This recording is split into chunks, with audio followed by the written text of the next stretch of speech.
ಈ ದಿನ ದೈವ ಸಂದೇಶವನ್ನು ಕೊಡಲಿಕ್ಕೆ ನಮ್ಮ ಮಧ್ಯದಲ್ಲಿ ಗೆಸ್ಟ್ ಸ್ಪೀಕರ್ ನಿಮಗೆ ಪರಿಚಯ ಬಹಳ ಸಂತೋಷವಾಗಿದೆ. ಅವರ ಹೆಸರು professor doctor Joel Hemant. Is a very highly educated man. For example, ಇವರು ನಮ್ಮ ಈ ಮೆಡಿಕಲ್ ಕಾಲೇಜಸ್ನಲ್ಲಿ ಪ್ರಿನ್ಸಿಪಲ್ ಆಗಿ ಕೆಲಸ ಮಾಡಿದ್ದಾರೆ. ಎಷ್ಟೋ ಇಂಜಿನಿಯರಿಂಗ್ ಕಲಾಶಾಲೆಯಲ್ಲಿ ಅವರು ಸೀನಿಯರ್ ಪ್ರೊಫೆಸರ್ ಆಗಿ ಅವರು ಕೆಲಸ ಮಾಡಿದ್ದಾರೆ. ಮತ್ತು ಅದು ಮಾತ್ರ ಅಲ್ಲ, 31 PhD ಪ್ರೋಗ್ರಾಮ್ಸ್ ಅವರು ಮಾಡಿದ್ದಾರೆ. ಸುಮಾರು 400 ಇಂಟರ್ನ್ಯಾಷನಲ್ ಜರ್ನಲ್ಸ್ ರಿಸರ್ಚ್ ಪೇಪರ್ಸ್ ಮಾಡಿದ್ದಾರೆ. Very highly educated man. ಅದರ ವಿಶೇಷವಾಗಿ ಈಸ್ ಆಲ್ಸೋ ಥಿಯಾಲಜಿಕಲ್ ಸ್ಟಡೀಸ್ ಅವರಿಗೆ ಡಿಗ್ರೀಸ್ ಇದೆ. ಮತ್ತು ದೈವ ಸೇವಕರಾಗಿ ಅವರು ಕೆಲಸ ಮಾಡುತ್ತಿದ್ದಾರೆ, ದೈವ ಜನರು. ಆದರೆ ಈ ದಿನ ನಮಗೆ ಒಂದು ಸಂದೇಶವನ್ನು ಕೊಡಲಿಕ್ಕೆ ಅವರು ಒಪ್ಪಿಕೊಂಡು ಅವರು ಎಷ್ಟು ಕೆಲಸ ಇದ್ರೂ ನಮ್ಮ ಚರ್ಚೆಗೆ ಬಂದು ಈ ರೀತಿಯಾಗಿ ನಮ್ಮ ಜೊತೆ ದೈವ ವಾಕ್ಯವನ್ನು ಹಂಚಿಕೊಳ್ಳಕ್ಕೆ ಅವರು ಸಿದ್ಧರಾಗಿದ್ದಾರೆ. ಆದ್ದರಿಂದ ನಮ್ಮ ಸಭೆ ಪರವಾಗಿ ಅವರಿಗೆ ಸ್ವಾಗತ ಕೊಡುತ್ತಾ ಅವರಿಗೆ ವಂದನೆಗಳನ್ನು ಸಲ್ಲಿಸಲಾಗಿದ್ದಾನೆ. Just honor this man. Shall we give a claps to give welcome? Thank you.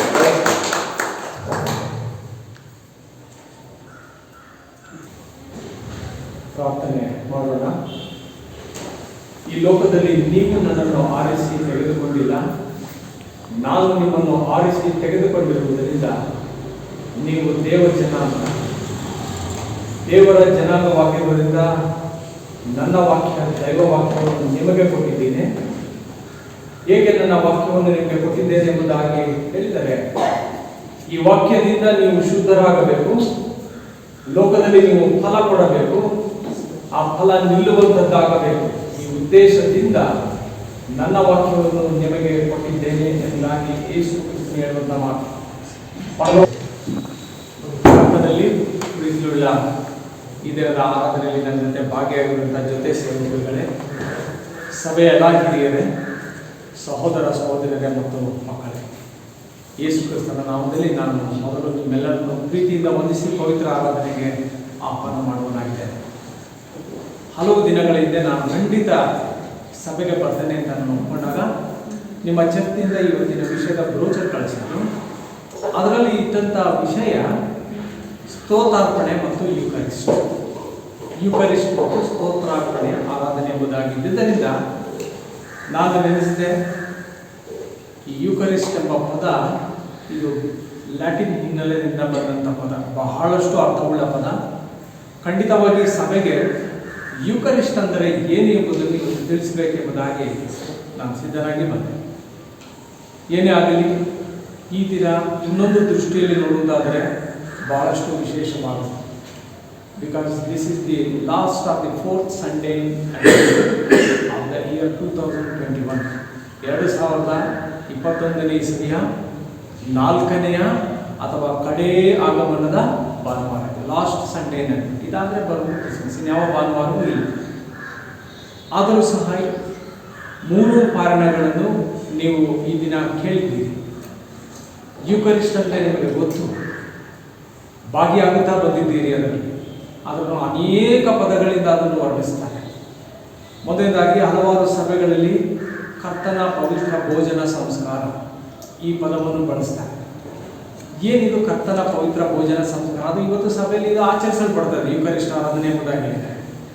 ಇಲ್ಲಿ ಬರುವುದು 2 ಬಹಳಷ್ಟು ಮುಖ್ಯವಾದ ವಸ್ತುಗಳು. ಯೇಸು ಕ್ರಿಸ್ತನ ದೇಹ, ಅದು ಜೀವದ ರೊಟ್ಟಿ, the body of Christ, the living bread. 2ನೇದು ಯೇಸು ಕ್ರಿಸ್ತನ ರಕ್ತ, ಅದು ಜೀವ ಜಲ, the blood of Jesus, the living water. ಇವತ್ತು ನಮಗೆ ಸಂಸ್ಕಾರದ ದೊಡ್ಡದು ಇದೇ ಪವಿತ್ರ ಸಂಸ್ಕಾರದಲ್ಲಿ. ಆತನು ನಮಗೆ ಜೀವದ ರೊಟ್ಟಿ ಅಥವಾ ಬದುಕಿಸುವ ರೊಟ್ಟಿಯನ್ನು ಆತನು ಕೊಡ್ತಾನೆ. ಅದು ನಮ್ಮ ದೈಹಿಕ ಸ್ವಸ್ಥತೆಗೆ ಬೇಕಾದಂಥದ್ದು. ಮತ್ತು ನಮ್ಮ ಪಾಪದ ಕ್ಷಮೆಗೋಸ್ಕರ ಆತನು ತನ್ನ ರಕ್ತ ಜೀವ ಜಲವನ್ನಾಗಿ ಇವತ್ತು ಕೊಟ್ಟು ಸತ್ತಂತ ನಮ್ಮ ಜೀವಗಳಿಗೆ ಹೊಸ ಸೃಷ್ಟಿಯನ್ನು ಆತನು ಇವತ್ತು ನೀಡ್ತಾನೆ. ಸಂಸ್ಕಾರದಲ್ಲಿ ನಾವು ಭಾಗಿಯಾಗುವುದು ಇದಕ್ಕೋಸ್ಕರ. ಈ ಒಂದು ಸಂಸ್ಕಾರವನ್ನು ಯುಕರಿಸ್ಟ್ ಅಥವಾ ಕರ್ತನ ಭೋಜನ ಸಂಸ್ಕಾರವನ್ನು ನಿಮ್ಮೆಲ್ಲರಿಗೂ ಗೊತ್ತು. ಆಜ್ಞಾಪನ ಗುರುವಾರದಂದು on the day of Maundy Thursday ಯೇಸು ಸ್ವಾಮಿ ಖುದ್ದಾಗಿ ಇದನ್ನು ಸ್ಥಾಪಿಸಿದರು. ಈ ಓನ್ಲಿ ಇನ್ಸ್ಟಿಟ್ಯೂಟೆಡ್ ದಿಸ್. ಶಿಷ್ಯರ ಮಧ್ಯೆ ಆತನು ಈ ಸಂಸ್ಕಾರವನ್ನು ಸ್ಥಾಪಿಸಿ ನಾನು ತಿರುಗಿ ಬರುವವರೆಗೂ ಕ್ರಮ ತಪ್ಪದೆ ಇದನ್ನು ಆಚರಿಸುತ್ತಿರಬೇಕು. ಆಜ್ಞಾಪನೆ, ಅದಕ್ಕೆ ನಾವು ಅವತ್ತನ್ನು ಆಜ್ಞಾಪನ ಗುರುವಾರ ಅಂದರೆ ಶುಭ ಶುಕ್ರವಾರದ ಹಿಂದಿನ ದಿನ ನಾವು ರಾತ್ರಿ ಆವತ್ತು ಆಚರಿಸ್ತೇವೆ. ಮಾಂಡಿ ಅಷ್ಟೇ ಆವತ್ತು ಯೇಸು ಸ್ವಾಮಿ ಖುದ್ದಾಗಿ ಆಚರಿಸಿ ಆಜ್ಞೆ ಕೊಟ್ಟಿದ್ದರಿಂದ ನಮ್ಮ ಸಭೆಯಲ್ಲಿ ಇದು ಜಾರಿಗೆ ಬಂತು. ನಮ್ಮ ಸಭೆ ಬಿಟ್ಟರೆ ಬೇರೆ ಬೇಕಾದಷ್ಟು ಸಭೆಗಳಿದೆ. ಹಿಂದೂ ಜನಾಂಗದವರಿದ್ದಾರೆ. ನಾವು ಸಂಸ್ಕಾರ ಆಚರಿಸಿದಾಗೆ ಅವರು ಷೋಡಶ ಅಂದರೆ 14 ಸಂಸ್ಕಾರಗಳನ್ನು ಆಚರಿಸ್ತಾರೆ. ಒಬ್ಬ ಮನುಷ್ಯ ಜನಿಸಿದ್ದರಿಂದ ಮರಣದವರೆಗೂ ದೇ ಸೆಲೆಬ್ರೇಟ್ 16 ಸಕ್ರಮೆಂಟ್ಸ್. ಹಿಂದೂಗಳು 14 ಸಂಸ್ಕಾರಗಳನ್ನು ಆಚರಿಸ್ತಾರೆ. ರೋಮನ್ ಕ್ಯಾಥಲಿಕರು ಮತ್ತು ಆರ್ಥೋಡಾಕ್ಸ್ 7 ಸಂಸ್ಕಾರಗಳನ್ನು ಆಚರಿಸ್ತಾರೆ. ಇನ್ನು ಸಭೆಯವರು 2 ಸಂಸ್ಕಾರಗಳನ್ನು ಮಾತ್ರ ಪ್ರಬಲವಾಗಿ ಆಚರಿಸ್ತಾರೆ. ಅದು ದೀಕ್ಷಾ ಸ್ನಾನ ಸಂಸ್ಕಾರ, ಎರಡನೇದು ಇದೆ ಕರ್ತನ ಭೋಜನ ಸಂಸ್ಕಾರ. ಏನೇ ಆದರೂ ಇದರಲ್ಲಿ ದೊರೆಯುವಂತಹ 2 ವಸ್ತುಗಳು ಬಹಳ ಮುಖ್ಯ: ಜೀವದ ರೊಟ್ಟಿ, ಜೀವದ ಜಲ. ಆಲ್ಬರ್ಟ್ ಎಂಬುದಾಗಿ ಒಬ್ಬ ಯುವಕ, ಕೆನಡಾ ದೇಶದವರು, ಹೊಟ್ಟೆಪಾಕ ಯಾವಾಗಲೂ ತಿನ್ನುವುದು. ಒಂದು ಸಾರಿ ಅವ್ರ ತಾಯಿ ಇರೋದಿಲ್ಲ, ಚೀಸ್ನಲ್ಲಿ ಅಂದರೆ ಬೆಣ್ಣೆ ಮತ್ತು ಹಾಲಿನ ಉತ್ಪನ್ನದಲ್ಲಿ ಆಹಾರ ಮಾಡಿಬಿಟ್ಟು ಅವರೆಲ್ಲ ಹೊರಗಡೆ ಹೋಗಿರ್ತಾರೆ. ಅಡುಗೆ ಮನೆಗೆ ಬಂದು ಭಾಳ ವಾಸನೆ, ನಮ್ಮ ತಾಯಿ ಇವತ್ತು ಚೀಸ್ನಲ್ಲಿ ಅಡುಗೆ ಮಾಡಿದ್ದಾರೆ ಅಂತ ಗಮ ತಿಂತಾರೆ. ತಿಂದ ನಂತರ ಅಡುಗೆ ಮನೆಯಲ್ಲಿದೆ ಅಂತ ಒಂದು ಬೋರ್ಡ್. ನಾವು ಅಡುಗೆ ಮನೆಗಳಲ್ಲಿ ಸಾಮಾನ್ಯವಾಗಿ ದೇವರ ವಾಕ್ಯವನ್ನು ಕೆಲವರು ಹಾಕೊಂಡಿರ್ತೀವಿ, ಅಂತ ಸಾಕ್ರಮೆಂಟ್ಗಳು, ಚಿತ್ರಗಳನ್ನು ಹಾಕೊಂಡಿರ್ತೀವಿ. ಅದರಲ್ಲಿ ಮತ್ತಾಯ ಬರೆದ ಸುವಾರ್ತೆ 4ನೇ ಅಧ್ಯಾಯ 4ನೇ ವಚನದಿಂದ ಅಂತ ಮಾತು. ಅದು ಎಷ್ಟೋ ದಿನದಿಂದಿತ್ತು ಅಡುಗೆ ಮನೆಯಲ್ಲಿ. ಅದು ಆವತ್ತು ಅವನು ಆತುರದಿಂದ ತಿಂದಾಗ ಅದು ಕಾಣಿಸ್ತು. ಅಲ್ಲಿ ಬರೆದಂಥ ಮಾತು: ಮನುಷ್ಯ ರೊಟ್ಟಿ ತಿಂದಕ್ಕೆ ಮಾತ್ರ ಬದುಕುವುದಿಲ್ಲ, ದೇವರ ಬಾಯಿಂದ ಬರುವಂಥ ಪ್ರತಿಯೊಂದು ಮಾತಿನಿಂದಲೂ ಮನುಷ್ಯನು ಬದುಕುತ್ತಾನೆ. ಧರ್ಮೋಪದೇಶ ಕಾಂಡದಲ್ಲಿ ಮೋಶೆಯಲ್ಲಿರುವ ಅದೇ ಸುವಾರ್ತೆಯಲ್ಲಿ ಬಂತು. ಮತ್ತಾಯ 4:4. ಅವನ ಮನಸ್ಸಿಗೆ ಏನೋ ಬೇಸರ ಆಗೋಗ್ತದೆ. ನನ್ನಂಥ ಹೊಟ್ಟೆಬಾಕನಿಗೆ ಇದೇನು ಈ ವಾಕ್ಯ? Man cannot live alone by bread but he lives by every word that comes from the mouth of the Lord. ದೇವರ ಬಾಯಿಂದ ಬರುವಂಥ ಪ್ರತಿಯೊಂದು ಮಾತಿನಿಂದ ಬದುಕ್ತಾನೆ ಹೊರತು ರೊಟ್ಟಿ ತಿಂದಕ್ಕೆ ಮಾತ್ರ ಮನುಷ್ಯನು ಏನಪ್ಪ ನನ್ನಂಥ ಹೊಟ್ಟೆ ಮಾನಿ ನಿಂತಾಗ ಚೆನ್ನಾಗಿ ತಿಂದ್ಬಿಟ್ಟೆ, ಇದು ನೋಡಿದೆ ಇವತ್ತು, ಇದೇನು ನನಗೆ ಅನ್ವಯಿಸಿದಂಗೆ ಕಾಣ್ತದೆ, ನನ್ನಂಥ ಹೊಟ್ಟೆ ಬಾಗಿನಿಗೆ ಏನಮ್ಮ ಅಂದಾಗ ಅಮ್ಮ ಹೇಳ್ತಾಳೆ, ಮಗನೇ ನೀನು ದೃಢೀಕರಣ ಆಗಿದೆ, ನೀನು ಕರ್ತನ ಭೋಜನ ಸಂಸ್ಕಾರದಲ್ಲಿ ಭಾಗಿಯಾಗ್ತಿದೆಯಾ, ನೀನು ಅಷ್ಟು ಗೊತ್ತಾಗಲಿಲ್ವ? ಏನು ಅದರಲ್ಲಿ ದೊರೆಯುವುದು? ಜೀವದ ರೊಟ್ಟಿ. ಮನುಷ್ಯ ಬದುಕಿಸುವುದು ಅದರಿಂದಲೇ, ಬದುಕಲು ಬೇಕಾದದ್ದು ಅದೇ. ತಾಯಿ ತನಗೆ ಎಷ್ಟು ಬೋಧನೆ ಅವಳ ಜ್ಞಾನಕ್ಕೆ ತಕ್ಕಿತ್ತು ಅದನ್ನು ಹೇಳಿಬಿಟ್ಟು ಮಗನಿಗೆ ಹೇಳ್ತಾನೆ, ನೋಡಪ್ಪ ಹೆಚ್ಚಿಗೆ ಬೇಕು ಎಂಬುದಾಗಿ ಹೇಳಿದರೆ ನೀನು ಸಭೆಯ ಪಾತ್ರಿಯವರನ್ನು ಅಥವಾ ಪಾಲಕರನ್ನು ಕೇಳುವವರು ಹೆಚ್ಚಾಗಿ ಬೇಕು. ಕರ್ತನಲ್ಲಿ ಪ್ರೀತಿಯುಳ್ಳ ದೇವಜನರೇ, ಅದರಲ್ಲಿರುವ ಅಂಶ ಜೀವ ಕೊಡುವಂಥದ್ದು, ಬದುಕಿಸುವಂಥದ್ದು, ದೇವರ ಬಾಯಿಂದ ಬರುವಂಥದ್ದು ಮಾತ್ರ ನಾವು ತಿನ್ನುವಂಥ ಆಹಾರ ಅಲ್ಲ. ಆ ಆಹಾರ ಇವತ್ತು ಯೇಸು ಕ್ರಿಸ್ತನ ಸಭೆಗೆ ಕೊಡುವನಾಗಿದೆ. ನಾವು ಯಾವಾಗಲೂ ಒಂದು ಪದಗಳನ್ನು ಹೇಳ್ತಾ ಇರ್ತೇವೆ, ಸಾಕ್ರಾಮೆಂಟ್ ಎಂಬುದಾಗಿ. ಸಾಕ್ರಾಮೆಂಟ್ ಎಂಬುದಾಗಿ ಅಂದರೆ ಸಂಸ್ಕಾರ. ಆ ಸಂಸ್ಕಾರಗಳನ್ನು ನಾವು ಆಚರಿಸ್ತೇವೆ ಸಭೆಗಳಲ್ಲಿ. ನಾನು ಹೇಳಿದೆ, ಕೆಲವರು 2 ಮಾತ್ರ ಆಚರಿಸ್ತಾರೆ. ಒಂದು ದೀಕ್ಷಾಸ್ನಾನ ಸಂಸ್ಕಾರ, ಒಂದು ಕರ್ತನ ಪವಿತ್ರ ಭೋಜನ ಸಂಸ್ಕಾರ. ಏನಿದು ಸಂಸ್ಕಾರ? ಯಾರಾದರೂ ಕೇಳ್ಬೋದು, ಏನಪ್ಪ ನೀವು ಸಾಕ್ರಾಮೆಂಟ್ ಸಂಸ್ಕಾರ ಅಂದರೆ ಏನು? ಇಷ್ಟೇ ಸಂಸ್ಕಾರ ಎಂಬುದಾಗಿ. ಇವತ್ತು ಯೂಕರಿಸ್ಟ್ ಆರಾಧನಾ ಕ್ರಮದಲ್ಲಿ ನಾವು ಕೆಲವೊಂದು ಭಾಗಗಳು, ಅರ್ಧ ಭಾಗ ಓದಲ್ಪಟ್ಟಿದೆ, ರೊಟ್ಟಿ ಮುರಿಯುವ ಭಾಗಕ್ಕೆ ಬಂದಾಗ ಇನ್ನೂ ಸ್ವಲ್ಪ ಓದಲ್ಪಡ್ತಾರೆ. ಏನಿದು ಸಂಸ್ಕಾರ ಎಂಬುದಾಗಿ ಹೇಳಿದರೆ, ನಮ್ಮ ಧರ್ಮದ ಚೌಕಟ್ಟಿನಲ್ಲಿ, ಕ್ರೈಸ್ತ ಧರ್ಮದ ಒಂದು ಚೌಕಟ್ಟಿದೆ, ಅದರಲ್ಲೂ ಈ ಸಭೆಯದ ಒಂದು ಚೌಕಟ್ಟಿನಲ್ಲಿ ನಮ್ಮ ವಿಧಿ ವಿಧಾನದ ಪ್ರಕಾರ, according to our rites and rituals, ಒಂದೊಂದು ಸಭೆಯ ವಿಧಿ ವಿಧಾನ ಒಂದೊಂದು ಥರ ಇದೆ. ನಮ್ಮ ಧರ್ಮದ ಚೌಕಟ್ಟಿನಲ್ಲಿ ನಮ್ಮ ವಿಧಿ ವಿಧಾನದೊಡನೆ ನಾವು ಮಾಡುವಂಥ ಒಂದು ಧಾರ್ಮಿಕ ಆಚರಣೆಗೆ ಸಂಸ್ಕಾರ ಎಂಬುದಾಗಿ ಹೇಳ್ತೇವೆ. ನಾನು ಹೇಳಿದೆ, ನಮ್ಮಲ್ಲಿ ಮಾತ್ರ ಸಂಸ್ಕಾರ ಇಲ್ಲ, ಬೇರೆಯವರಿಗೂ ಸಂಸ್ಕಾರ ಇಲ್ಲ. ಸಂಸ್ಕಾರದ ಅರ್ಥ ಇಷ್ಟ. ನಮ್ಮ ದೌರ್ಮನ ಅದು ಕ್ರೈಸ್ತ ಧರ್ಮದ ಚೌಕಟ್ಟಿನಲ್ಲಿ ನಮ್ಮದೇ ಆದಂಥ ವಿಧಿ ವಿಧಾನ. ಅದು ನೀವು ಇವತ್ತು ನೋಡ್ತೀರ ಯಾವ ರೀತಿ ಆಚರಿಸಲ್ಪಡುತ್ತದೆ, ಅದು ನಮ್ಮ ವಿಧಿ ವಿಧಾನದಲ್ಲಿ ಧಾರ್ಮಿಕ ಆಚರಣೆ. ಇದಕ್ಕೆ ಸಂಸ್ಕಾರ ಎಂಬುದಾಗಿ ನಾವು ಹೇಳಿದ್ವಿ. ಅದರಲ್ಲೂ ಸಹ ನಿಮ್ಮ ಸಭೆಯ ಕರಪತ್ರದಲ್ಲಿ ನೋಡಿದಾಗ ನಾನು ಬಹಳ ವಿಶೇಷ ಆಗಿ ಯುಕರಿಸ್ಟ್ ಎಂಬುದಾಗಿ ಬರೆದಿದ್ದೆ. ಕೆಲವು ಸಭೆಗಳಲ್ಲಿ ಈ ಪದವನ್ನು ಯೂಸ್ ಮಾಡೋದು, ಆದಿಸಭೆಯಲ್ಲಿ ಬಳಸುತ್ತಿದ್ದಂಥ ಪದ ಇದು ಲ್ಯಾಟಿನ್ ಪದದ ಮೂಲದಿಂದ ಬಂದಂಥದ್ದು. ಇದರಲ್ಲಿ ಎರಡು ಅರ್ಥಗಳನ್ನು ಕೊಡ್ತಾರೆ ಯುಕರಿಸ್ಟ್ಗೆ. ಒಂದು ಕಡೆ ಮಿಸ್ಟ್ರಿ ಎಂಬುದಾಗಿ ಹೇಳಿದರೆ ಮರ್ಮ, ಇನ್ನೊಂದು ಕಡೆ ಗ್ರೇಟ್ ಥ್ಯಾಂಕ್ಸ್ ಗಿವಿಂಗ್, ದೊಡ್ಡ ಸ್ತೋತ್ರಾರ್ಪಣೆ. ಆ ಪದವು ನಿಮ್ಮ ಇವತ್ತು ಕರಪತ್ರದಲ್ಲಿ ಸ್ತೋತ್ರಾರ್ಪಣೆ ಯುಕರಿಸ್ಟ್ ಎಂಬುದಾಗಿ ಬರ್ತದೆ. ಏನಿದು ಮಿಸ್ಟ್ರಿ, ಏನಿದು ಮರ್ಮ ಎಂಬುದಾಗಿ ಹೇಳಿದರೆ, this sacrament shows the entire climax of Jesus on the cross. ಈ ಕರ್ತನ ಭೋಜನ ಸಂಸ್ಕಾರದ ಮರ್ಮ ಏನೆಂದರೆ, ಯೇಸು ಕ್ರಿಸ್ತನ ಶಿಲುಬೆಯ ಮರಣದ ಸುಂದರ ಚಿತ್ರೀಕರಣವನ್ನು ತೋರಿಸ್ತಾನೆ. ಈ ಮರ್ಮ ಎಂಬ ಪದ ಯಾಕೆ ಉಪಯೋಗಿಸ್ತೇವೆ ಅಂತ ಹೇಳಿದರೆ, ಲೌಕಿಕವಾಗಿ ಆಚರಿಸಿದರೆ ಇದರ ಮರ್ಮ ನಮಗೆ ತಿಳಿಯುವುದಿಲ್ಲ. ಯಾರು ಆತ್ಮೀಯ ರೀತಿ ಸತ್ಯಕ್ಕೆ ತಕ್ಕ ಹಾಗೆ ಮಾತ್ರ ಈ ಸಂಸ್ಕಾರದಲ್ಲಿ ಭಾಗಿಯಾಗುತ್ತಾರೆ, ಅವರಿಗೆ ಮಾತ್ರ ಸಂಸ್ಕಾರದಲ್ಲಿ ಏನು ಶಕ್ತಿ ಇದೆ, ಏನು ಮರ್ಮ ಇದೆ ಎಂಬುದಾಗಿ ತಿಳಿದಿದೆ. ಹೊರತು ಏನೋ ಲೌಕಿಕ ರೀತಿಯಲ್ಲಿ ಬಂದು, ಏನೂ ಸಿದ್ಧತೆ ಇಲ್ಲದೆ ಬಂದು, ಏನೋ ಒಂದು ಪದ್ಧತಿಯ ಪ್ರಕಾರ ಸಂಪ್ರದಾಯದ ಪ್ರಕಾರ ಭಾಗಿಯಾದರೆ ಅದರಲ್ಲಿ ಏನು ಕಾಣುತ್ತೆ, ಅದರ ಶಕ್ತಿಯೂ ತಿಳಿಕೊಳ್ಳುವುದು ಆಗುವುದಿಲ್ಲ. ಆದ್ದರಿಂದ ನಾನು ಹೇಳ್ತೇನೆ, ಮರ್ಮ ಏನೆಂಬುದಾಗಿ ಹೇಳಿದರೆ, ಸಿದ್ಧತೆಯಿಂದ, ದೀನತೆಯಿಂದ, ಆತ್ಮಿಕ ರೀತಿಯಲ್ಲಿ ಸತ್ಯಕ್ಕೆ ತಕ್ಕ ಹಾಗೆ ಆಚರಿಸಿದರೆ ಮಾತ್ರ you will acquire the power of Eucharist. ಆ ಯುಕರಿಸ್ಟ್ ಇದರಲ್ಲಿ ಏನು ಶಕ್ತಿ ಇದೆ ಅದನ್ನು ನೀವು ಪಡ್ಕೊಂತೀರಾ. ಮಿಸ್ಟ್ರಿ ಗೊತ್ತಾಗುತ್ತೆ ನಿಮಗೆ, ಮರ್ಮವು ಇದು ಅದರಲ್ಲಿ ಇತ್ತು. ಮತ್ತು ಇನ್ನೊಂದು ಅರ್ಥ ಹೇಳಿದೆ, Eucharist is nothing but great thanks giving.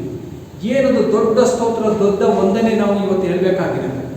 ಒಂದೇ ಒಂದು, ಆತನು ಶಿಲುಬೆ ಮೇಲೆ 2000 ವರ್ಷದಿಂದ ಮಾಡಿದಂಥ ಯಜ್ಞಕ್ಕೆ ಇವತ್ತು ನಾವು ಸ್ತೋತ್ರ ಹೇಳಬೇಕು. That is the great thanksgiving day, because is great sacrificial death on the cross. ಅದನ್ನು ನೀನು ಸ್ಮರಿಸಿ, ನಾನು ನಿನಗೋಸ್ಕರ ಶಿಲುಬೆ ಮೇಲೆ ನಿನ್ನನ್ನು ರಕ್ಷಿಸಿ ಪ್ರಾಣತ್ಯಾಗ ಮಾಡಿದ್ದನ್ನು ನೆನೆಸಿ ಇವತ್ತು ನನಗೆ ನೀನು ಸ್ತೋತ್ರ ಹೇಳು. ಇಷ್ಟೇ ಯುಕರಿಸ್ಟ್ನಲ್ಲಿ ಬರುವಂಥ ಎರಡು ಅರ್ಥಗಳನ್ನು ನಾನು ಇವತ್ತು ಹೇಳಿದ್ದೇನೆ. ಆ ಸುಂದರ ಚಿತ್ರವನ್ನು ನೀವು ನೆನಪು ಮಾಡಿಕೊಳ್ಳಬೇಕು. ಮತ್ತು ಕೆಲವು ಸಭೆಯಲ್ಲಿ ಹೋಲಿ ಕಮ್ಯುನಿಯನ್ ಎಂಬುದಾಗಿ ಇದೆ. ಏನಿದು holy communion? Come in union is communion. ಒಗ್ಗಟ್ಟಾಗಿ ಬಂದು ಏನು ಆಚರಿಸುತ್ತೀರೋ ಅದಕ್ಕೆ come in union is communion. ಪವಿತ್ರ, ಅದು ಅನ್ಯೂನ್ಯತೆಯ ಸಂಸ್ಕಾರ ಎಂಬುದಾಗಿ ಹೇಳ್ತಾರೆ. ಏಕೆಂದರೆ ಇದಕ್ಕೆ ಪ್ರಬಲವಾದ ಒಂದು ಮಾತು ಉಂಟು. ಅದನ್ನು ನಮ್ಮ ಕೆಲವು ಸಭೆಗಳಲ್ಲಿ ಅದನ್ನು ನಾವು ಓದ್ತೇವೆ. ಈ ಯುಕರಿಸ್ಟ್ ಆರಾಧನೆಗೆ ಮುಂಚೆ ಕೀರ್ತನೆಗಳು 133 1ನೇ ಅಧ್ಯಾಯ, 133ನೇ ಅಧ್ಯಾಯ 1ನೇ ವಚನ, ಸಾಮ್ಸ್ 133:1. ಸಹೋದರರೇ, ನೀವೆಲ್ಲರೂ ಒಳ್ಳೆಯದಾಗಿದ್ದು ಒಗ್ಗಟ್ಟಾಗಿರುವುದು ಎಷ್ಟೋ ರಮ್ಯವಾದದ್ದು ಮತ್ತು ಎಷ್ಟೋ ಸಂತೋಷವಾದದ್ದು. Brothers, it is very fine and good that all of you dwell together in unity. ಸಹೋದರರೇ, ನೀವು ಒಟ್ಟಾಗಿರುವುದು ಒಗ್ಗಟ್ಟಾಗಿರುವುದು ಎಷ್ಟೋ ಒಳ್ಳೆಯದು ಮತ್ತು ಎಷ್ಟೋ ರಮ್ಯವಾದದ್ದು ಎಂಬುದಾಗಿ ಬರುತ್ತದೆ. ಇದು ಈ ಸಂಸ್ಕಾರದಲ್ಲಿ ನಾವು ಸಭೆಯಾಗಿ ಕೂಡಿ ಬಂದು ಒಂದೇ ರೊಟ್ಟಿಯಲ್ಲಿ ಪಾಲು ತೆಗೆದುಕೊಳ್ಳುತ್ತೇವೆ, ಒಂದೇ ಪಾತ್ರೆಯಲ್ಲಿ ಪಾಲು ತೆಗೆದುಕೊಂಡಿರುವುದರಿಂದ ಹೋಲಿ ಕಮ್ಯುನಿಯನ್, ನಮ್ಮ ಸಭೆಯ ಒಗ್ಗಟ್ಟನ್ನು ಪ್ರದರ್ಶಿಸುವ ಸಂಸ್ಕಾರ ಇದು. ಅದಕ್ಕೆ ಕಮ್ಯುನಿಯನ್, ಒಗ್ಗಟ್ಟಾಗಿ ಬಂದು ಇಲ್ಲಿ ಯಾವ ಭೇದ ಭಾವ ಏನೂ ಇಲ್ಲ. ಒಗ್ಗಟ್ಟಾಗಿ ಬಂದು ಸಹೋದರ ಸಹೋದರಿಯಾಗಿ ನಾವು ಏನು ತಗೊಂತೇವೋ ಅದನ್ನು ಹೋಲಿಕೆ. ಮತ್ತು ಚೆನ್ನಾಗಿ ನೆನಪಿಡಬೇಕು, ದಿ ಥ್ರೋನ್ ಆಫ್ ಗ್ರೇಸ್, ಇದು ಏನಿದೆ, ದಿ ಆಲ್ಟರ್, ಕರ್ತನ ಮೇಜು, ಉಭಯತರ ಸಂಬಂಧವನ್ನು ಬಲಪಡಿಸುವಂಥದ್ದು. ಲೋಕದಲ್ಲಿ ನಾವು ಒಂದು ವಾರ ಎಲ್ಲೆಲ್ಲೋ ಚದರಿ ಹೋಗಿದ್ದೆವು. ಕರ್ತನ ಭೋಜನ ಸಂಸ್ಕಾರದಲ್ಲಿ ಎಲ್ಲರೂ ಒಟ್ಟಿಗೆ ಬಂದು ಮೇಜಿನ ಬಳಿ ಅಡ್ಡ ಬಿದ್ದಾಗ ಕರ್ತನ ಮೇಜು, the Lord's table is going to bind all of us together, ನಮ್ಮೆಲ್ಲರನ್ನೂ ಬಂಧಿಸ್ತದೆ. ಇಲ್ಲಿ ಶ್ರೀಮಂತ ಬಡವ, ಜ್ಞಾನಿ ಅಜ್ಞಾನಿ ಏನೂ ಇಲ್ಲ, ಯಾವ ತಾರತಮ್ಯ ಇಲ್ಲ. ಯಾರು ಯಾರ ಪಕ್ಕ ಬೇಕಾದರೂ ಕುಳಿತು ಸಂಸ್ಕಾರದಲ್ಲಿ ಭಾಗಿಯಾಗ. ಇದು ಸಭೆಯ ಒಗ್ಗಟ್ಟು, ಐಕ್ಯತೆ ತೋರಿಸುವಂಥ, ಒಂದೇ ರೊಟ್ಟಿಯಲ್ಲಿ ಒಂದೇ ದೇಹದಲ್ಲಿ ಪಾಲುಗಾರರಾಗುವುದರಿಂದ ತೋರಿಸುವಂಥ ಏಕೈಕ ಸಂಸ್ಕಾರ. ಇಲ್ಲಿ ಬರುವುದು ಯಾವ ತಾರತಮ್ಯ ಇರುವುದಿಲ್ಲ. ಜೆಫ್ರಿ ಎಂಬುದಾಗಿ ಒಬ್ಬ ಅಧಿಕಾರಿ ಅಮೆರಿಕ ದೇಶದಲ್ಲಿ, ಅವನು ಬ್ಲ್ಯಾಕ್, ಅಮೆರಿಕದಲ್ಲಿ ಬ್ಲ್ಯಾಕ್ಸ್ ಆ್ಯಂಡ್ ವೈಟ್ಸ್ ಇವತ್ತು ಇಲ್ಲ, ನೀಗ್ರೋ ಜನಾಂಗಕ್ಕೆ ಸಂಬಂಧಪಟ್ಟ ಅಮೆರಿಕ.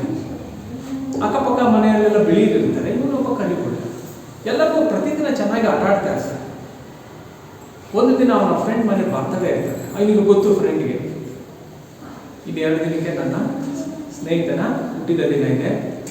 ಇವನು ಅಂದ್ಕೊಂಡ ಇವನು ಕಪ್ಪಿದ್ದಂಥ ಹುಡುಗ ನೀನು ಖಂಡಿತ ನನ್ನ ಸ್ನೇಹಿತ ನನ್ನ ಬರ್ತಡೇ ಕತೆ ಕರೀತಾನೆ, ಅವನು ಕೇಕ್ ಕೊಡ್ತಾನೆ, ಐಸ್ ಕ್ರೀಮ್ ಕಟ್ತಾನೆ, ಏನೇನೋ ಅವನು ತಿಳ್ಕೊಂಡಿದ್ದಾನೆ. ಆದರೆ ಅವರ ಮನೆಯವರು ಇವನನ್ನು ಇನ್ವೈಟ್ ಮಾಡಿ, ಅಮೆರಿಕ ದೇಶದಲ್ಲಿ ಇದು ಇತ್ತು, ರೇಸಿಸಮ್ ಎಂಬುದಾಗಿ ನನಗೆ ಹೇಳಿದೆ. ಯಾಕಪ್ಪ ಅಂದರೆ ಇದು ಕಪ್ಪು ಜನಾಂಗದ ಅಮೆರಿಕನ್. ಆದ್ದರಿಂದ ಕರ್ತನ ಭೋಜನ ಸಂಸ್ಕಾರದಲ್ಲಿ ಭಾಗಿಯಾಗಿ ಎಲ್ಲರ ಜೊತೆ, ಅವನ ಪಕ್ಕ ಬಿಳಿಯರು ಕರಿಯರು ಎಲ್ಲರ ಜೊತೆ ಅವನು ಕರ್ತನ ದೇಹದ ಸಂಸ್ಕಾರದಲ್ಲಿ ಭಾಗಿಯಾದಾಗ ಯೇಸು ಅವತ್ತು ಮಾತನಾಡ್ತಾರೆ, ಮಗನೇ ಅವತ್ತು ನೀನು ಬೇಜಾರಾಗಿದ್ದೆ ಅಲ್ವಾ, ಹುಟ್ಟಿದ ದಿನಕ್ಕೆ ನಿನ್ನನ್ನು ಕರಲಿ, ಇವತ್ತು ಬೇಜಾರಾಗಬೇಡ, ನನ್ನ ಮೇಜಿನ ಬಳಿ ಯಾವ ತಾರತಮ್ಯ ಇಲ್ಲ, ನಾನು ಎಲ್ಲರನ್ನೂ ಬಂಧಿಸ್ತೇನೆ, ಅದು ಒಗ್ಗಟ್ಟು ಎಂಬುದಾಗಿ ಹೇಳಿದ್ರೆ ಅವನಿಗೆ ಆಗ ಅರ್ಥ ಆಗ್ತದೆ, ಓಹೋ ಲೌಕಿಕವಾಗಿ ಜನರು ಈ ರೀತಿ ಮಾಡಿದರು, ನನ್ನ ದೇವರಲ್ಲಿ ಆ ರೀತಿ ತಾರತಮ್ಯ ಇಲ್ಲ, ಆತನು ನನ್ನನ್ನು ಪ್ರೀತಿಸ್ತಾನೆ ಇತರರ ಹಾಗೆ, ಮತ್ತು ಈ ಸಂಸ್ಕಾರದಲ್ಲಿ ಈ ರೀತಿ ಒಂದು ಒಗ್ಗಟ್ಟು ಇರುವುದರಿಂದ ಎಲ್ಲವನ್ನು ಕ್ರೋಢೀಕರಿಸಿ ಅದಕ್ಕೆ ಹೋಲಿ ಕಮ್ಮಿ ಎಂಬುದಾಗಿ ಪವಿತ್ರ ಅನ್ಯೂನ್ಯತೆಯ ಸಂಸ್ಕಾರ. ಆದ್ದರಿಂದ ಕರ್ತನ ಮೇಜು ಎಲ್ಲರನ್ನು ಬಂಧಿಸುವಂಥದ್ದು ಇದು ಬಹಳ ಮುಖ್ಯವಾದದ್ದು. ಇನ್ನೂ ಒಂದು ಮುಂದೆ ಹೋಗಿ ನೋಡಿದರೆ, ನಾನು ಆಗಲೇ ಹೇಳಿದ್ದೆ, ಈ ನಾವು ಸಾಮಾನ್ಯವಾಗಿ 2 ಸಂಸ್ಕಾರಗಳನ್ನು ನಾವು ಆಚರಿಸ್ತೇವೆ. ಅದಕ್ಕೆ 2 ಸಂಸ್ಕಾರ ಆಚರಿಸ್ತೇವೆ, ದೀಕ್ಷಾಸ್ನಾನ ಮತ್ತು ಕರ್ತನ ಭೋಜನ.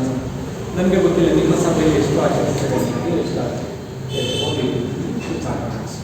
ಇದಕ್ಕೆ ಪ್ರಬಲವಾದ ಒಂದು ಕಾರಣ ಬಂತು. ಕರ್ತನ ಭೋಜನ ಸಂಸ್ಕಾರವನ್ನು ನೀವು ತೆಗೆದುಕೊಂಡು ಹೋದರೆ, ನಾನು ಆಗಲೇ ಹೇಳಿದ್ದೆ, ಇದನ್ನು ಯೇಸು ಸ್ವಾಮಿಯ ಖುದ್ದಾಗಿ ಸ್ಥಾಪಿಸಿದರು, ಶಿಷ್ಯರ ಜೊತೆ ಆಚರಿಸಿದರು, ನಾನು ತಿರುಗಿ ಬರುವವರೆಗೂ ನೀವು ಆಚರಿಸಬೇಕು ಎಂದು ಆಜ್ಞಾಪಿಸಿದ್ದರಿಂದ ನಾವು ಈ ಸಂಸ್ಕಾರವನ್ನು ಆಚರಿಸ್ತೇವೆ. ದೀಕ್ಷಾ ಸ್ನಾನವನ್ನು ಒಂದು ಪ್ರಬಲವಾದ ಸಂಸ್ಕಾರ ಎಂಬುದಾಗಿ ನಾವು ಆಚರಿಸ್ತೇವೆ. ಏಕಪ್ಪ ಅಂದರೆ ಯೇಸು ಸ್ವಾಮಿ ಸುವಾರ್ತೆ ಕಡೆಯ ಭಾಗದಲ್ಲಿ ನೀವು ನೋಡಿರಿ, ಮತ್ತಾಯನ ಬರೆದ ಸುವಾರ್ತೆ, ಅದರಲ್ಲೂ ಕಡೆಯಲ್ಲಿ ಹೇಳ್ತಾರೆ, ಲೋಕದ ಕಟ್ಟ ಕಡೆಯವರೆಗೂ ಹೋಗಿ ನೀವು ಸುವಾರ್ತೆಯನ್ನು ಸಾರಿರಿ, ನಂಬಿದವರಿಗೆ ತಂದೆ ಮಗ ಪರಿಶುದ್ಧಾತ್ಮನ ಹೆಸರಲ್ಲಿ ನೀವು ಸ್ನಾನ ದೀಕ್ಷೆಯನ್ನು ಮಾಡಿಸಿರಿ.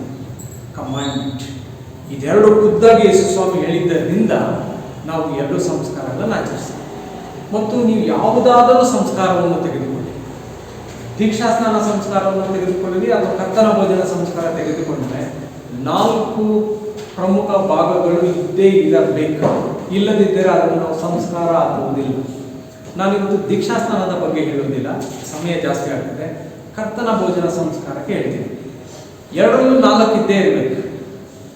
ಕರ್ತನ ಭೋಜನ ಸಂಸ್ಕಾರದಲ್ಲಿ ಏನು 4 ಇರಬೇಕು ಎಂಬುದಾಗಿ ಹೇಳಿದರೆ, ಅದು ದೀಕ್ಷಾಸ್ನಾನ ಸಂಸ್ಕಾರದಲ್ಲೂ ಇದೆ. 1ನೇದು, ಸಂಸ್ಕಾರ ಮಾಡಬೇಕಾದರೆ ಯೇಸು ಕ್ರಿಸ್ತನು ಹೇಳಿದಂಥ ಒಂದು ಪ್ರಬಲವಾದಂಥ ಮಾತು ಸಂಸ್ಕಾರಕ್ಕೆ ಸಂಬಂಧಪಟ್ಟದ್ದು ಒಂದು ಇರಲೇಬೇಕು. There should be a powerful message of Jesus related to that ಸಕ್ರಮೆಂಟ್.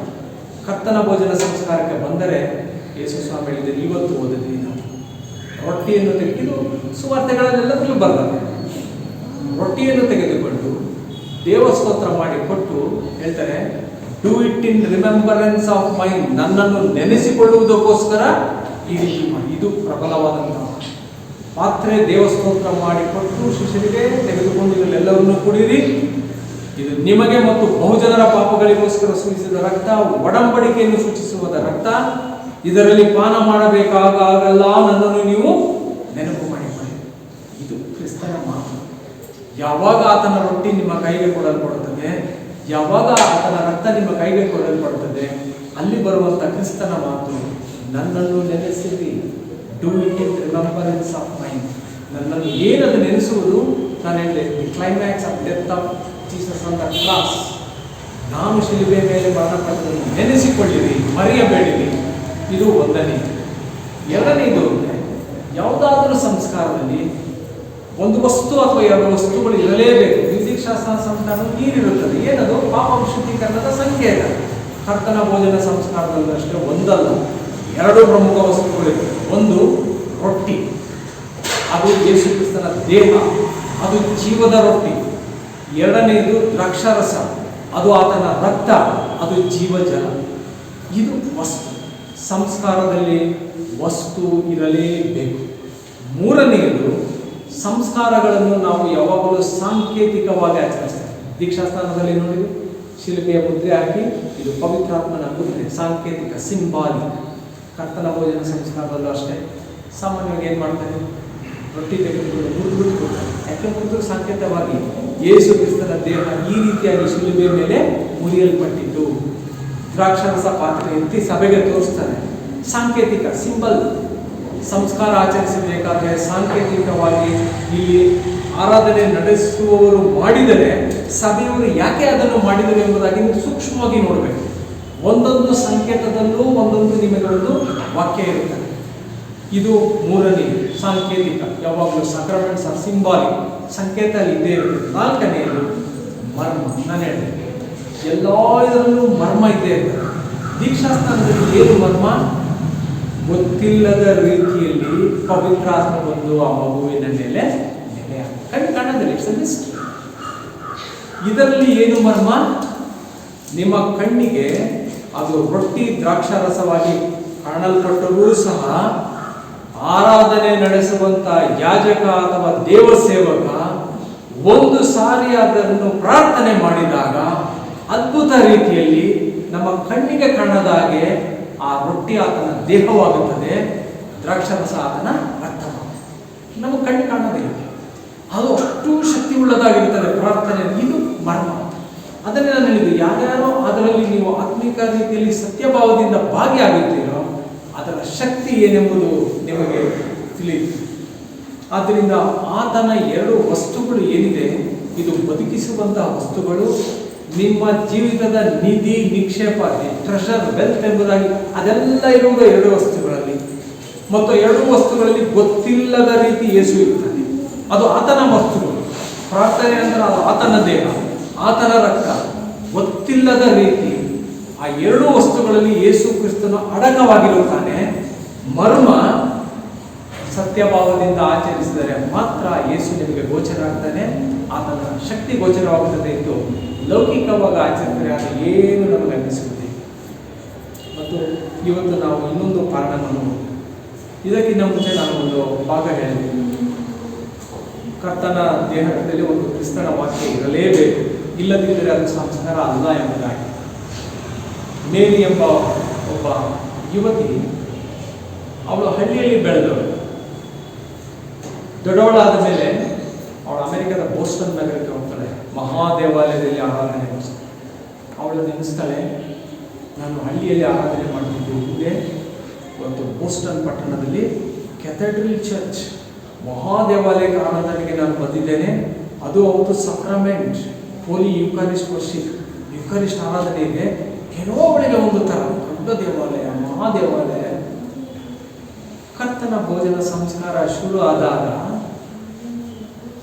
ಹಳ್ಳಿಯಲ್ಲಿ ಆ ಪಾದ್ರಿ ಏನು ಮಾತು ಹೇಳುತ್ತಿದ್ದರು, ಈ ಪಾದ್ರು ಅದೇ ಮಾತನ್ನು ಹೇಳ್ತಿದ್ದಾರೆ. ಆರಾಧನಾ ಕ್ರಮದಿಂದ ತೆಗೆದುಕೊಳ್ಳಿರಿ, ಇದು ನನ್ನ ದೇಹ, ನನ್ನನ್ನು ನೆನೆಸಿಕೊಳ್ಳುವುದಕ್ಕೋಸ್ಕರ ಈ ರೀತಿ ಮಾಡಿರಿ. ಪಾತ್ರೆ ತೆಗೆದುಕೊಳ್ಳಿರಿ, ದೇವಸ್ತೋತ್ರ ಮಾಡಿ, ಇದು ನನ್ನ ರಕ್ತ. ನನ್ನ ಬಹಳಷ್ಟು ಆಶ್ಚರ್ಯ ಆಗ್ತದೆ. ಇಲ್ಲಿ ನನ್ನ ಪಾತ್ರೆ ಹೇಳುತ್ತಿದ್ದ ಮಾತು ಇದೆ. ಮಹಾದೇವಾಲಯದಲ್ಲಿ ಪಟ್ಟಣದಲ್ಲೂ ಪಾತ್ರೆ ಮಾತನ್ನು ಹೇಳಿದಾರ. ಮಾನಸರಲ್ಲಿ ಬಹಳಷ್ಟು ಗೊಂದಲ.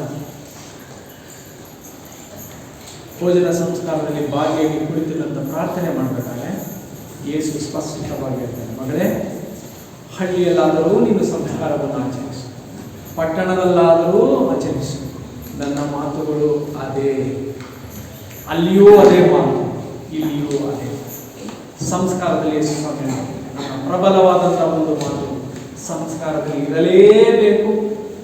ಯಾವ ದೇವಾಲಯ, ಯಾವ ಸ್ಥಳದಲ್ಲಾದರೂ ನೀನು ಆಚರಿಸು, ನನ್ನ ಮಾತುಗಳು ಎಂದಿಗೂ ಬದಲಾಗುವುದಿಲ್ಲ ಎಂಬುದಾಗಿ. ಹಳೆ ಒಡಂಬಡಿಕೆಯ ಪಾರಾಯಣದಲ್ಲಿ ಇವತ್ತು ಪಸ್ಕ ಹಬ್ಬದ ಬಗ್ಗೆ ಓದಲ್ಪಟ್ಟಿದೆ. ಏನು ಯುಕರಿಷ್ಟ ಆರಾಧನೆಗೂ ಪಸ್ಕ ಹಬ್ಬಕ್ಕೂ ಸಂಬಂಧ? ಪಸ್ಕ ಹಬ್ಬ ಯಹೂದಿಗಳು ಅಥವಾ ಇಸ್ರಾಯೇಲರು ಮಾಡುತ್ತಿದ್ದಂತಹ ದೊಡ್ಡ ಉಪಕಾರ ಸ್ಮರಣೆಯ ಹಬ್ಬ. ಏನು ಅದು ಉಪಕಾರ ಸ್ಮರಣೆ? ಕೃತಜ್ಞ ಭಾವದಿಂದ ಯಾವಾಗಲೂ ಅದಕ್ಕೆ ಸ್ತೋತ್ರ. ಏನಪ್ಪಾ ಅಂದರೆ, ಐಗುಪ್ತ ದೇಶದ ದಾಸತ್ವದಿಂದ ಬಿಡುಗಡೆ ಮಾಡಿದ್ದಕ್ಕೆ ಅವರು ಕೃತಜ್ಞತೆ ಹೇಳುತ್ತಿದ್ದಂಥ ದೊಡ್ಡ ಹಬ್ಬ ಪಸ್ಕ ಹಬ್ಬ. ಅದಕ್ಕೆ ಬಿಡುಗಡೆಯ ಹಬ್ಬ. ಪಾಸ್ ಓವರ್, ಕೃತಜ್ಞತೆಯ ಹಬ್ಬ ಎಲ್ಲ ಅರ್ಥ ಕೊಡ್ತಾನೆ.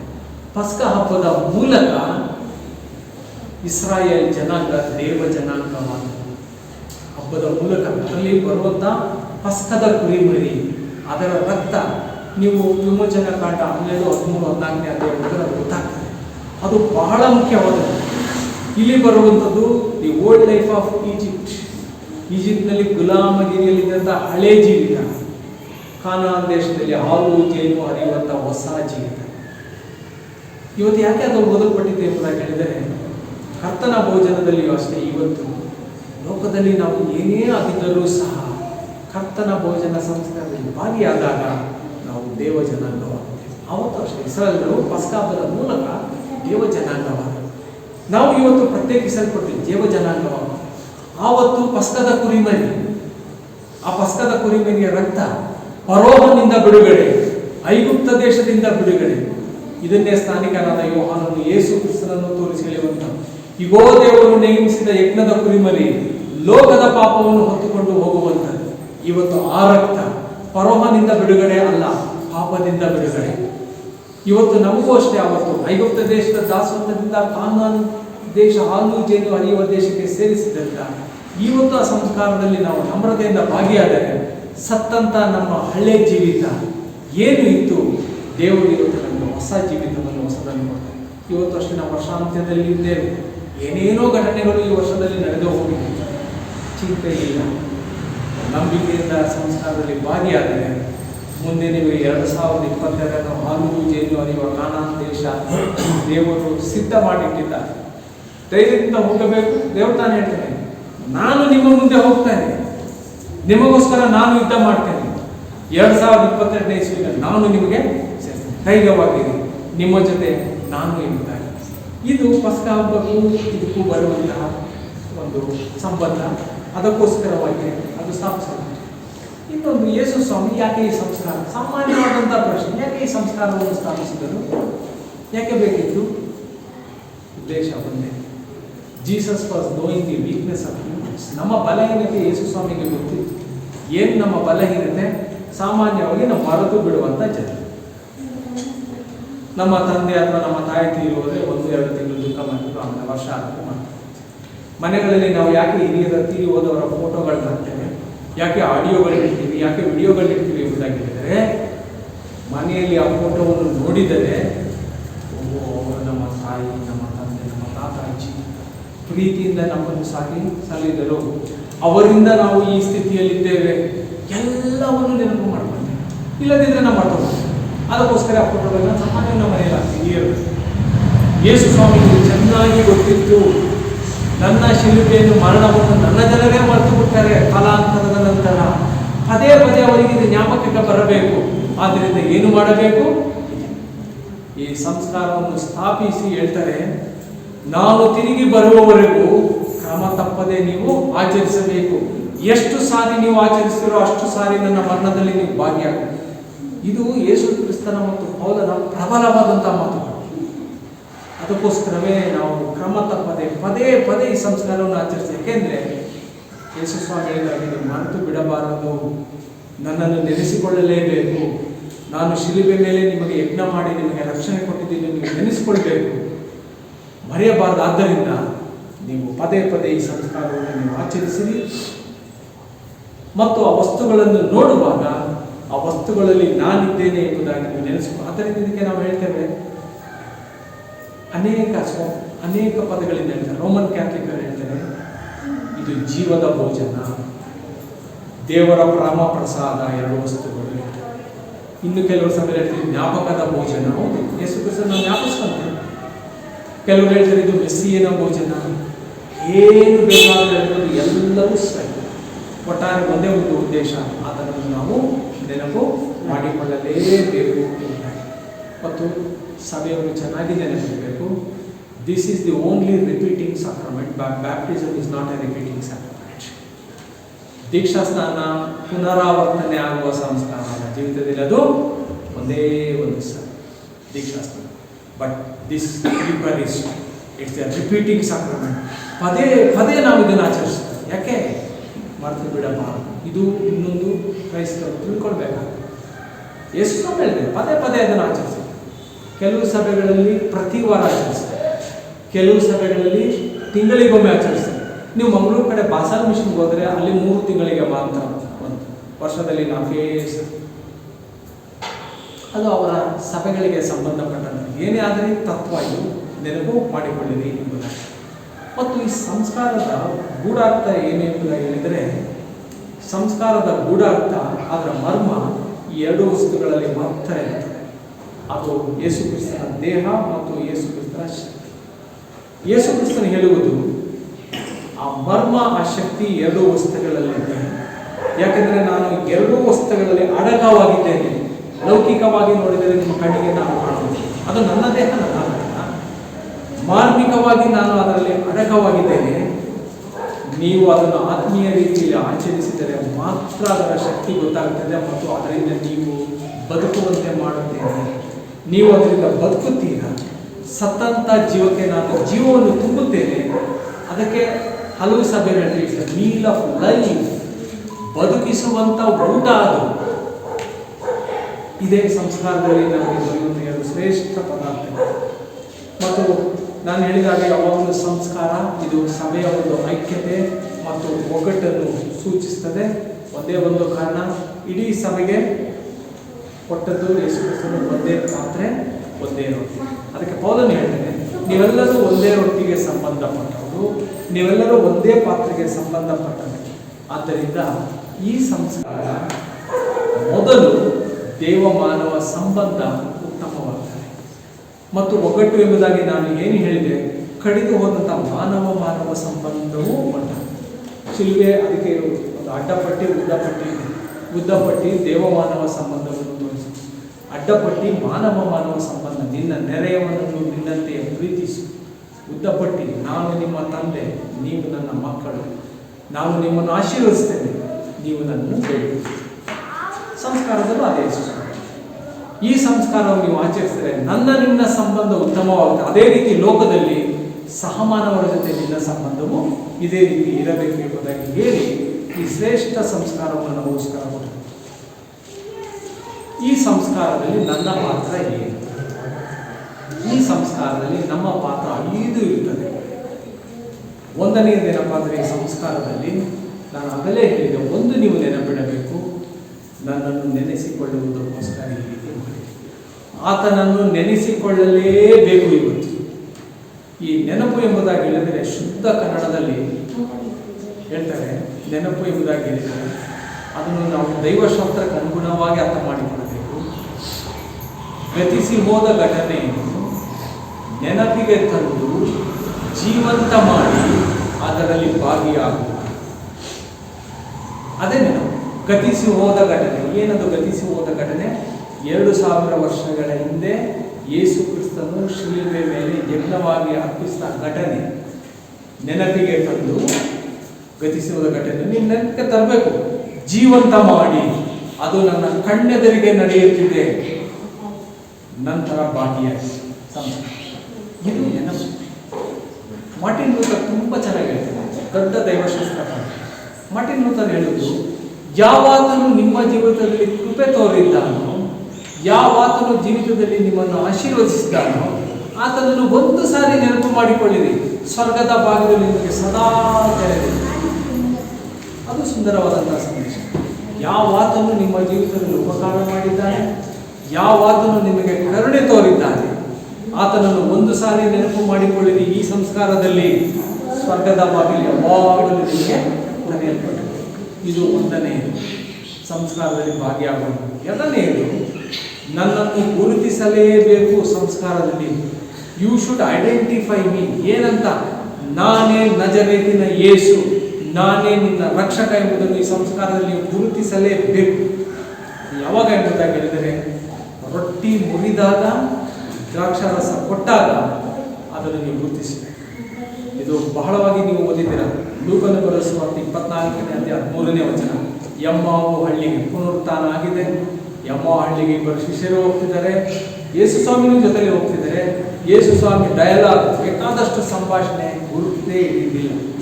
ಎಮ್ಮಾವು ಹಳ್ಳಿಗೆ ಹೋದರೂ ಊಟಕ್ಕೆ ಕುಳಿತಾಗ ಯೇಸು ಕ್ರಿಸ್ತನು ರೊಟ್ಟಿ ತೆಗೆದುಕೊಂಡು ದೇವಸ್ತೋತ್ರ ಮಾಡಿ ಮುರಿದ ತಕ್ಷಣ ಅವರು ಗುರುತಿಸಿದರು. ಅವರ ಕಟ್ಟಂತ ಕಣ್ಣುಗಳು ತೆರೆಯಲ್ಪಟ್ಟಿದ್ದು.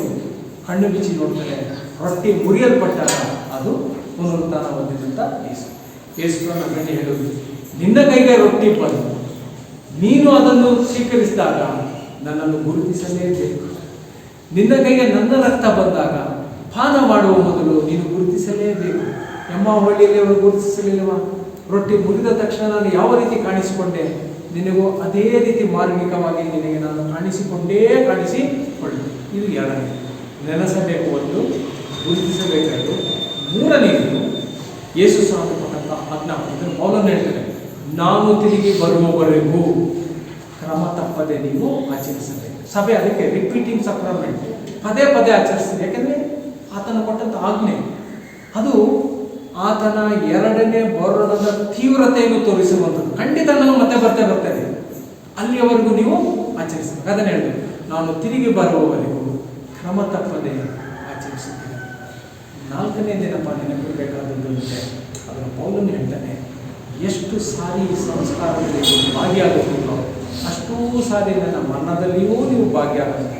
ಇವತ್ತು ಅದು ಬಂದು 1 ಕೊರಿಂಥ 11:26 ಓದಿದ್ರು.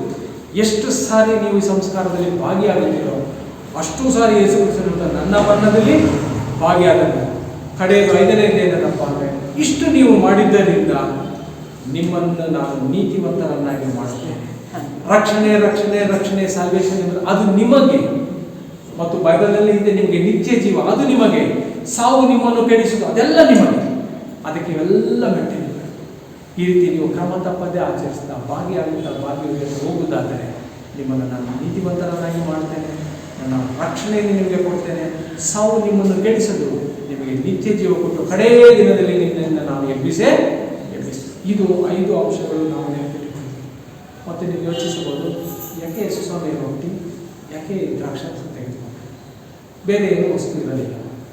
ಇಸ್ರಾಯೇಲ್ ದೇಶದಲ್ಲಿ ಅವರು ಉಪಯೋಗಿಸಿದ 2 ಪ್ರಮುಖ ವಸ್ತುಗಳು.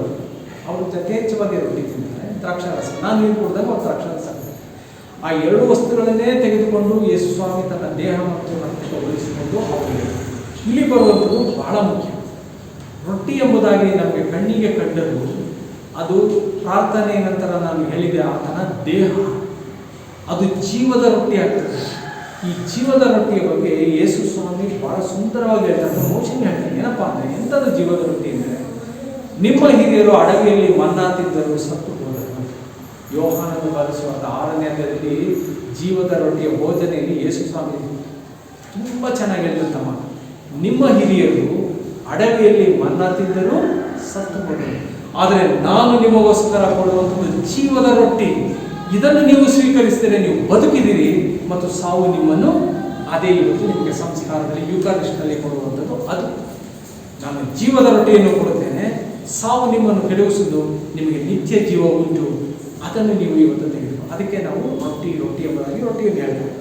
ಅವತ್ತು ಅಷ್ಟೇ ಯೇಸು ಸ್ವಾಮಿ 5,000 ಜನರಿಗೆ 5 ರೊಟ್ಟಿ 2 ಮೀನುಗಳಿಂದ ತೃಪ್ತಿಪಡಿಸ. ಅದೇನದು ದೈಹಿಕ ಆಹಾರ. ಅವರಿಗೆ ಹೊಟ್ಟೆ ಹಸ್ತಿತ್ತು, ಕಳಿಸ್ಬಿಟ್ರೆ ಅವರು ಬಳಿಲಿ ಹೋಗ್ತಾರೆ ಅಂತ ಶಿಷ್ಯರಿಗೆ ಹೇಳ್ತಾರೆ. ಅವರು ಹಣ ಇಲ್ಲ ಅಂದಾಗ ಉಳಿಸಿರಿ, ಎಷ್ಟಿದೆ ನಿಮ್ಮ ಹತ್ರ? 5 ರೊಟ್ಟಿ 2 ಮೀನು 5,000 ಜನರಿಗೆ ಹಂಚಿ ಅವತ್ತು ಅದು ದೈಹಿಕ ಆಹಾರನ ತೃಪ್ತಿ. ಅದು ಯೇಸು ಸ್ವಾಮಿ ಅದು ಒಂದು ಭಾಗವಾದರೆ, ಇನ್ನೊಂದು ಭಾಗ ಇದು ನಿಮಗೆ ದೈಹಿಕ ಆಹಾರ ಅಲ್ಲ, ಇದು ಆತ್ಮಿಕ ಆಹಾರ, ಜೀವದ ರೊಟ್ಟಿ, ನಿಮ್ಮನ್ನು ಬದುಕುಟ್ಟೆ ಮಾಡುತ್ತೆ. ಇದು ಬಹಳ. ಎರಡನೇದು ನಾನು ದ್ರಾಕ್ಷಾರಸ ಎಂಬುದಾಗಿ ಹೇಳಿದರೆ, ಅದು ಯೇಸು ಸ್ವಾಮಿ ಅದನ್ನು ತೆಗೆದುಕೊಂಡು ತನ್ನ ರಕ್ತಕ್ಕೆ ಹೋಲಿಸಿತು. ಈ ರಕ್ತಕ್ಕೆ ಬರುವಂಥ ತತ್ವ ನಿಮಗೆ ಮೋಶೆ ಹೇಳಿದಂತೆ ನೀವು ನೆನಪು ಮಾಡಿಕೊಳ್ಳಬೇಕು. ಧರ್ಮೋಪದೇಶ ಕಾಂಡ ಮತ್ತು ಮೋಚನ ಕಾಂಡ. ರಕ್ತ ಎಂಬುದಾಗಿ ಹೇಳಿದರೆ ಜೀವ. ಒಬ್ಬ ಮಾನವನ ಜೀವ ಇರುವುದು ರಕ್ತದಲ್ಲಿ. ರಕ್ತಧಾರೆ ಇಲ್ಲದೆ ಪಾಪ ಪರಿಹಾರ ಇಲ್ಲ, ತತ್ವ ಇದು. ರಕ್ತ ಎಂಬುದಾಗಿ ಹೇಳಿದರೆ ಜೀವ. ಒಬ್ಬ ಮಾನವನ ಜೀವ ಇರುವುದು ರಕ್ತದಲ್ಲೇ.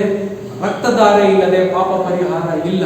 ಅದಕ್ಕೋಸ್ಕರ ಯಹೂದಿಗಳು ಇಸ್ರಾಯೇಲ್ ಏನೇನು ಯಜ್ಞ ಮಾಡಿ ಓತ ಎಲ್ಲ ರಕ್ತ ಸುರಿದರೂ ಪಾಪ ಪರಿಹಾರ ಆಗಲಿಲ್ಲ. ಯೇಸುವಿನ ಒಂದೇ ಒಂದು ನಿಲ್ಲುವಂಥ ಶಾಸ್ತ್ರದಲ್ಲಿ ಪಾಪ ಪರಿಹಾರ. ಆದರೆ ಯೇಸು ಕ್ರಿಸ್ತನು ಹೇಳುವಂಥ ಮಾತುಗಳಿಂದ ಈ ರಕ್ತ ನಿಮ್ಮ ಪಾಪಗಳ ಕ್ಷಮೆಗೋಸ್ಕರ ಸುರಿಸಲ್ಪಡುವ ನನ್ನ ರಕ್ತ. ಶಿಲುಬೆ ಮೇಲೆ ರಕ್ತ ಸುರಿಸಿದನು ಎಂಬುದಾಗಿ ಹೇಳಿದರೆ ಜೀವ ಕೊಟ್ಟನು. ಏಕೆಂದರೆ ರಕ್ತ ಎಂಬುದಾಗಿ ಹೇಳಿದರೆ ಜೀವ, ರಕ್ತ ಸುರಿಸಿದನು ಎಂಬುದಾಗಿ ಹೇಳಿದರೆ ಜೀವ ಕೊಟ್ಟನು ಎಂಬುದಾಗಿ ಯೇಸು ಸ್ವಾಮಿ ಹೇಳ್ತಾರೆ.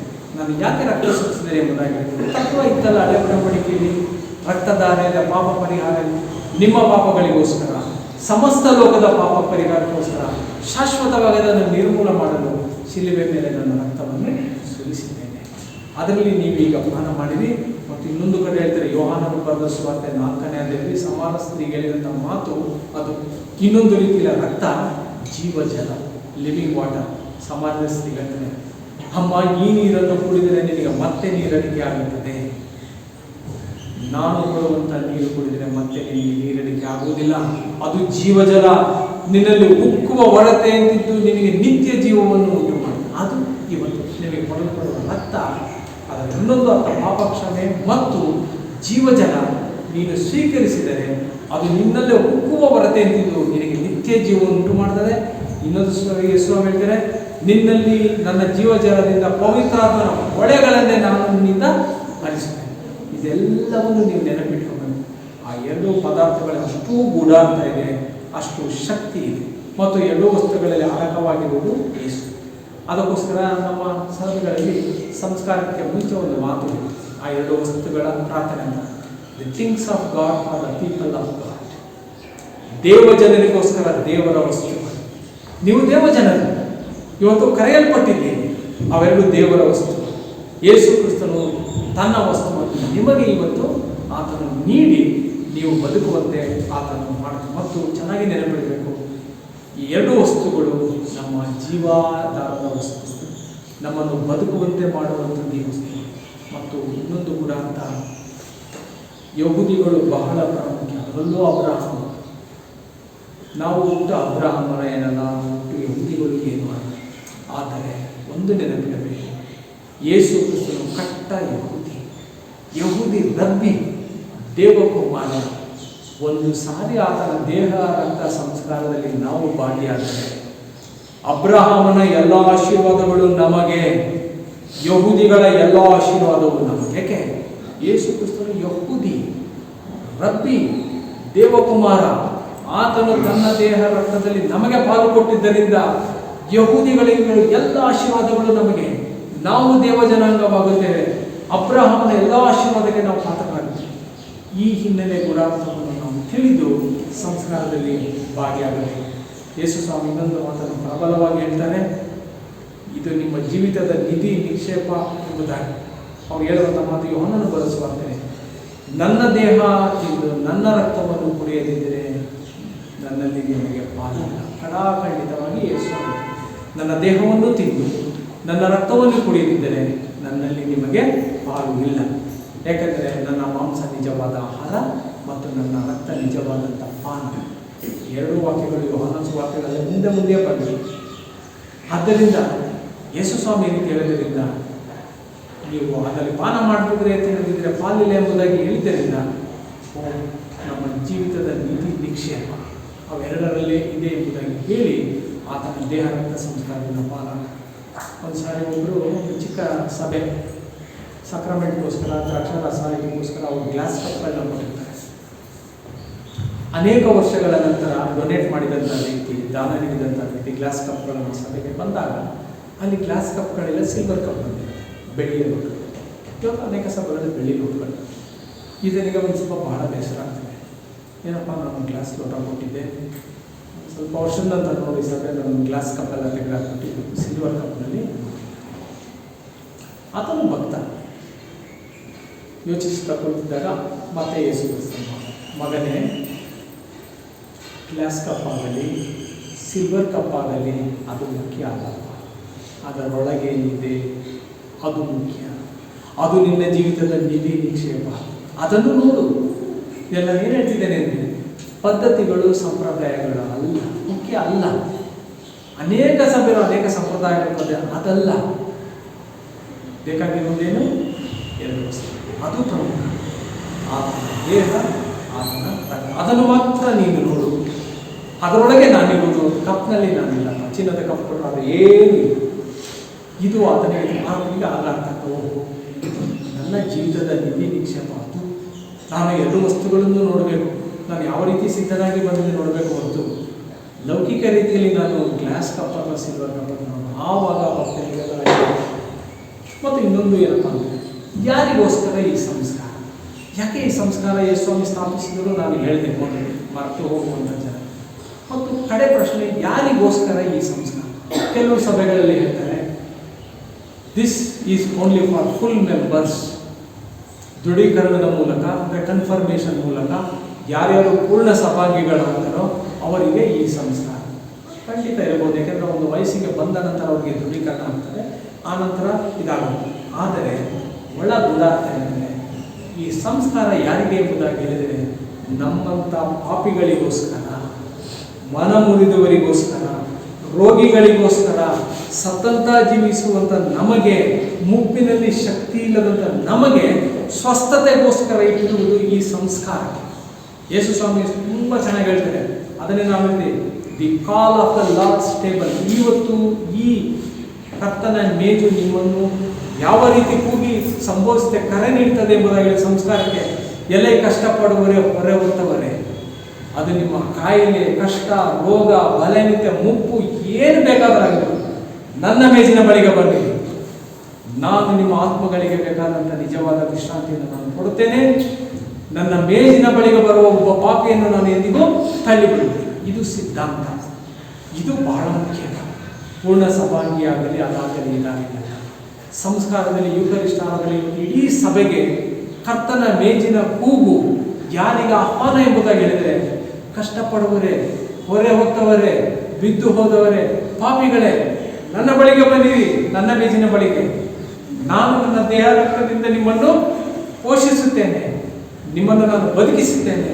ನೀನು ಲೋಕದಲ್ಲಿ ಏನೇ ಪಾಪಿಯಾಗಿದ್ದರೂ ನನ್ನ ಬಳಿಗೆ ಬರುವುದನ್ನು ನಾನು ಎಂದಿಗೂ ತಳ್ಳಿ ಬಿಡುವುದೇ ಇಲ್ಲ ಎಂದರೆ, ಇದನ್ನು ನಾವು ಚೆನ್ನಾಗಿ ನೆನಪಿಟ್ಟುಕೊಂಡು ನೀವು ನೋಡ್ತೀರ. ಮುಂದೆ ಮತ್ತಾಯನ ಬರೆಸುವಂಥ 9ನೇ ಅಧ್ಯಾಯ 9ನೇ ವಚನದಲ್ಲಿ ಯೇಸು ಕ್ರಿಸ್ತನು ಮತ್ತಾಯನ ಅಂದರೆ ಆಲ್ಫಾಯನ ಮಗ, ಮೊದಲನೇ ಹೆಸರು, ಅವರ ಮನೆಯಲ್ಲಿ ಯೇಸು ಸ್ವಾಮಿ ಕೂತಿದ್ದಾರೆ. ಯೇಸು ಸ್ವಾಮಿ ಸುತ್ತ ಎಲ್ಲ ಸುಂಕದವರು, ಅಂದರೆ ಮತ್ತಾಯನ ಫ್ರೆಂಡ್ಸ್, ಮತ್ತಾಯ ಸುಂಕದವನು, ಅವನೆಲ್ಲ ಇರ್ತಾರೆ. ಮತ್ತಾಯ 9 ಬಹಳ ಮುಖ್ಯ. ಅವರ ಮಧ್ಯೆ ಯೇಸು ಕೂತಿದ್ದಾನೆ. ಎಲ್ಲ ಸುಂಕದವರು ಅಲ್ಲಿ ಬರ್ತಾರೆ, ಶಾಸ್ತ್ರಿಗಳು, ಪರಿಸರ ಎಲ್ಲ ನೋಡಪ್ಪ, ನಿಮ್ಮ ಗುರು ಪಾಪಿಗಳ ಮಧ್ಯೆ ಕೂತಿದ್ದಾನೆ. ಅವಾಗ ಯೇಸು ಕ್ರಿಸ್ತನು ಹೇಳಿದಂಥ ಮಾತು ಏನು? ಕ್ಷೇಮ ಇಲ್ಲದವನಿಗೆ ಮಾತ್ರ ವೈದ್ಯ ಬೇಕು, ಕ್ಷೇಮ ಇರುವವನಿಗೆ ವೈದ್ಯ ಬೇಡ.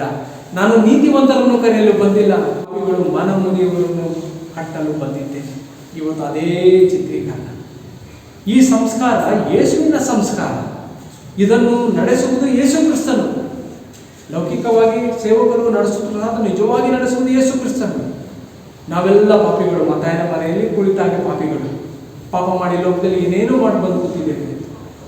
ಆವತ್ತು ಅದರ ಶಾಸ್ತ್ರಿಗಳು, ಪರಿಸಯರು, ನೋಡ್ರಪ್ಪ ನಿಮ್ಮ ಗುರು ಪಾಪಿಗಳ ಮಧ್ಯೆ ಕೂತಿದ್ದೇನೆ. ಹೌದು, ಇವತ್ತು ಪಾಪಿಗಳ ಮಧ್ಯೆ ಯೇಸು ಕ್ರಿಸ್ತನ ಸಂಸ್ಕಾರವನ್ನು ಆಚರಿಸ್ತಾನೆ. ಅವತ್ತು ಹೇಳಿದ ಮಾತು ಇವತ್ತು, ಕ್ಷೇಮ ಇಲ್ಲದವರಿಗೋಸ್ಕರ ನಾನು ಬಂದೆ ಹೊರತು ಕ್ಷೇಮ ಇರುವುದಕ್ಕೋಸ್ಕರ ಬರಲಿಲ್ಲ. ಪಾಪಿಗಳನ್ನು ಕರೆಯಲು ಬಂದೆ ಹೊರತು ನಾನು ನೀತಿವಂತನನ್ನು ಕರೆ. ಇವತ್ತು ಅಂಥ ಪಾಪಿಗಳನ್ನು ಕರೆದು ನೀತಿವಂತನನ್ನಾಗಿ ಮಾಡೋದಕ್ಕೋಸ್ಕರ ಯೇಸು ಸ್ವಾಮಿ ಈ ಮೇಜಿನ ಬಳಿ ನಿಂತು ನಿಮ್ಮೆಲ್ಲರನ್ನು ಅದನ್ನು ಆಹ್ವಾನ ಮಾಡೋಣ. ಈ ಸಂಸ್ಕಾರದಲ್ಲಿ ನನ್ನ ಮನೋಭಾವನೆ, ಯಾಕಂದರೆ ನಾನು ಕಿತ್ತುಕೊಂಡು ಹೋದರೆ ಏನು ಪ್ರಯತ್ನ? ಯಾವ ಮನೋಭಾವನೆಯಿಂದ, ಯಾವ ಸಿದ್ಧತೊಡೆಯೇ ನಾನು ಈ ಸಂಸ್ಕಾರದಲ್ಲಿ ಭಾಗಿಯಾಗ್ತೇನೆ. ಈಗ ಬಹಳವಾಗಿ ನನಗೆ ಬೇಕಾಗುತ್ತೆ ಒಂದೇ ಒಂದು ಮಾತು, ಮತ್ತಾಯನ ಬರೆಸುವಂಥ 15ನೇ 21ರಲ್ಲಿ ನಾನು ಸಭೆಗೆ ಒಂದು 4 ಗಂಟೆ ಮುಂಚೆ ಬಂದಾಗ ನಿಮ್ಮ ಆರಾಧನಾ ಕ್ರಮ ನೋಡಿದೆ. ನಮ್ಮ ಸಭೆಯಲ್ಲಿ ಇರುವಂಥ ಆರಾಧನಾ ಕ್ರಮದ ಮಾತು ಇದು.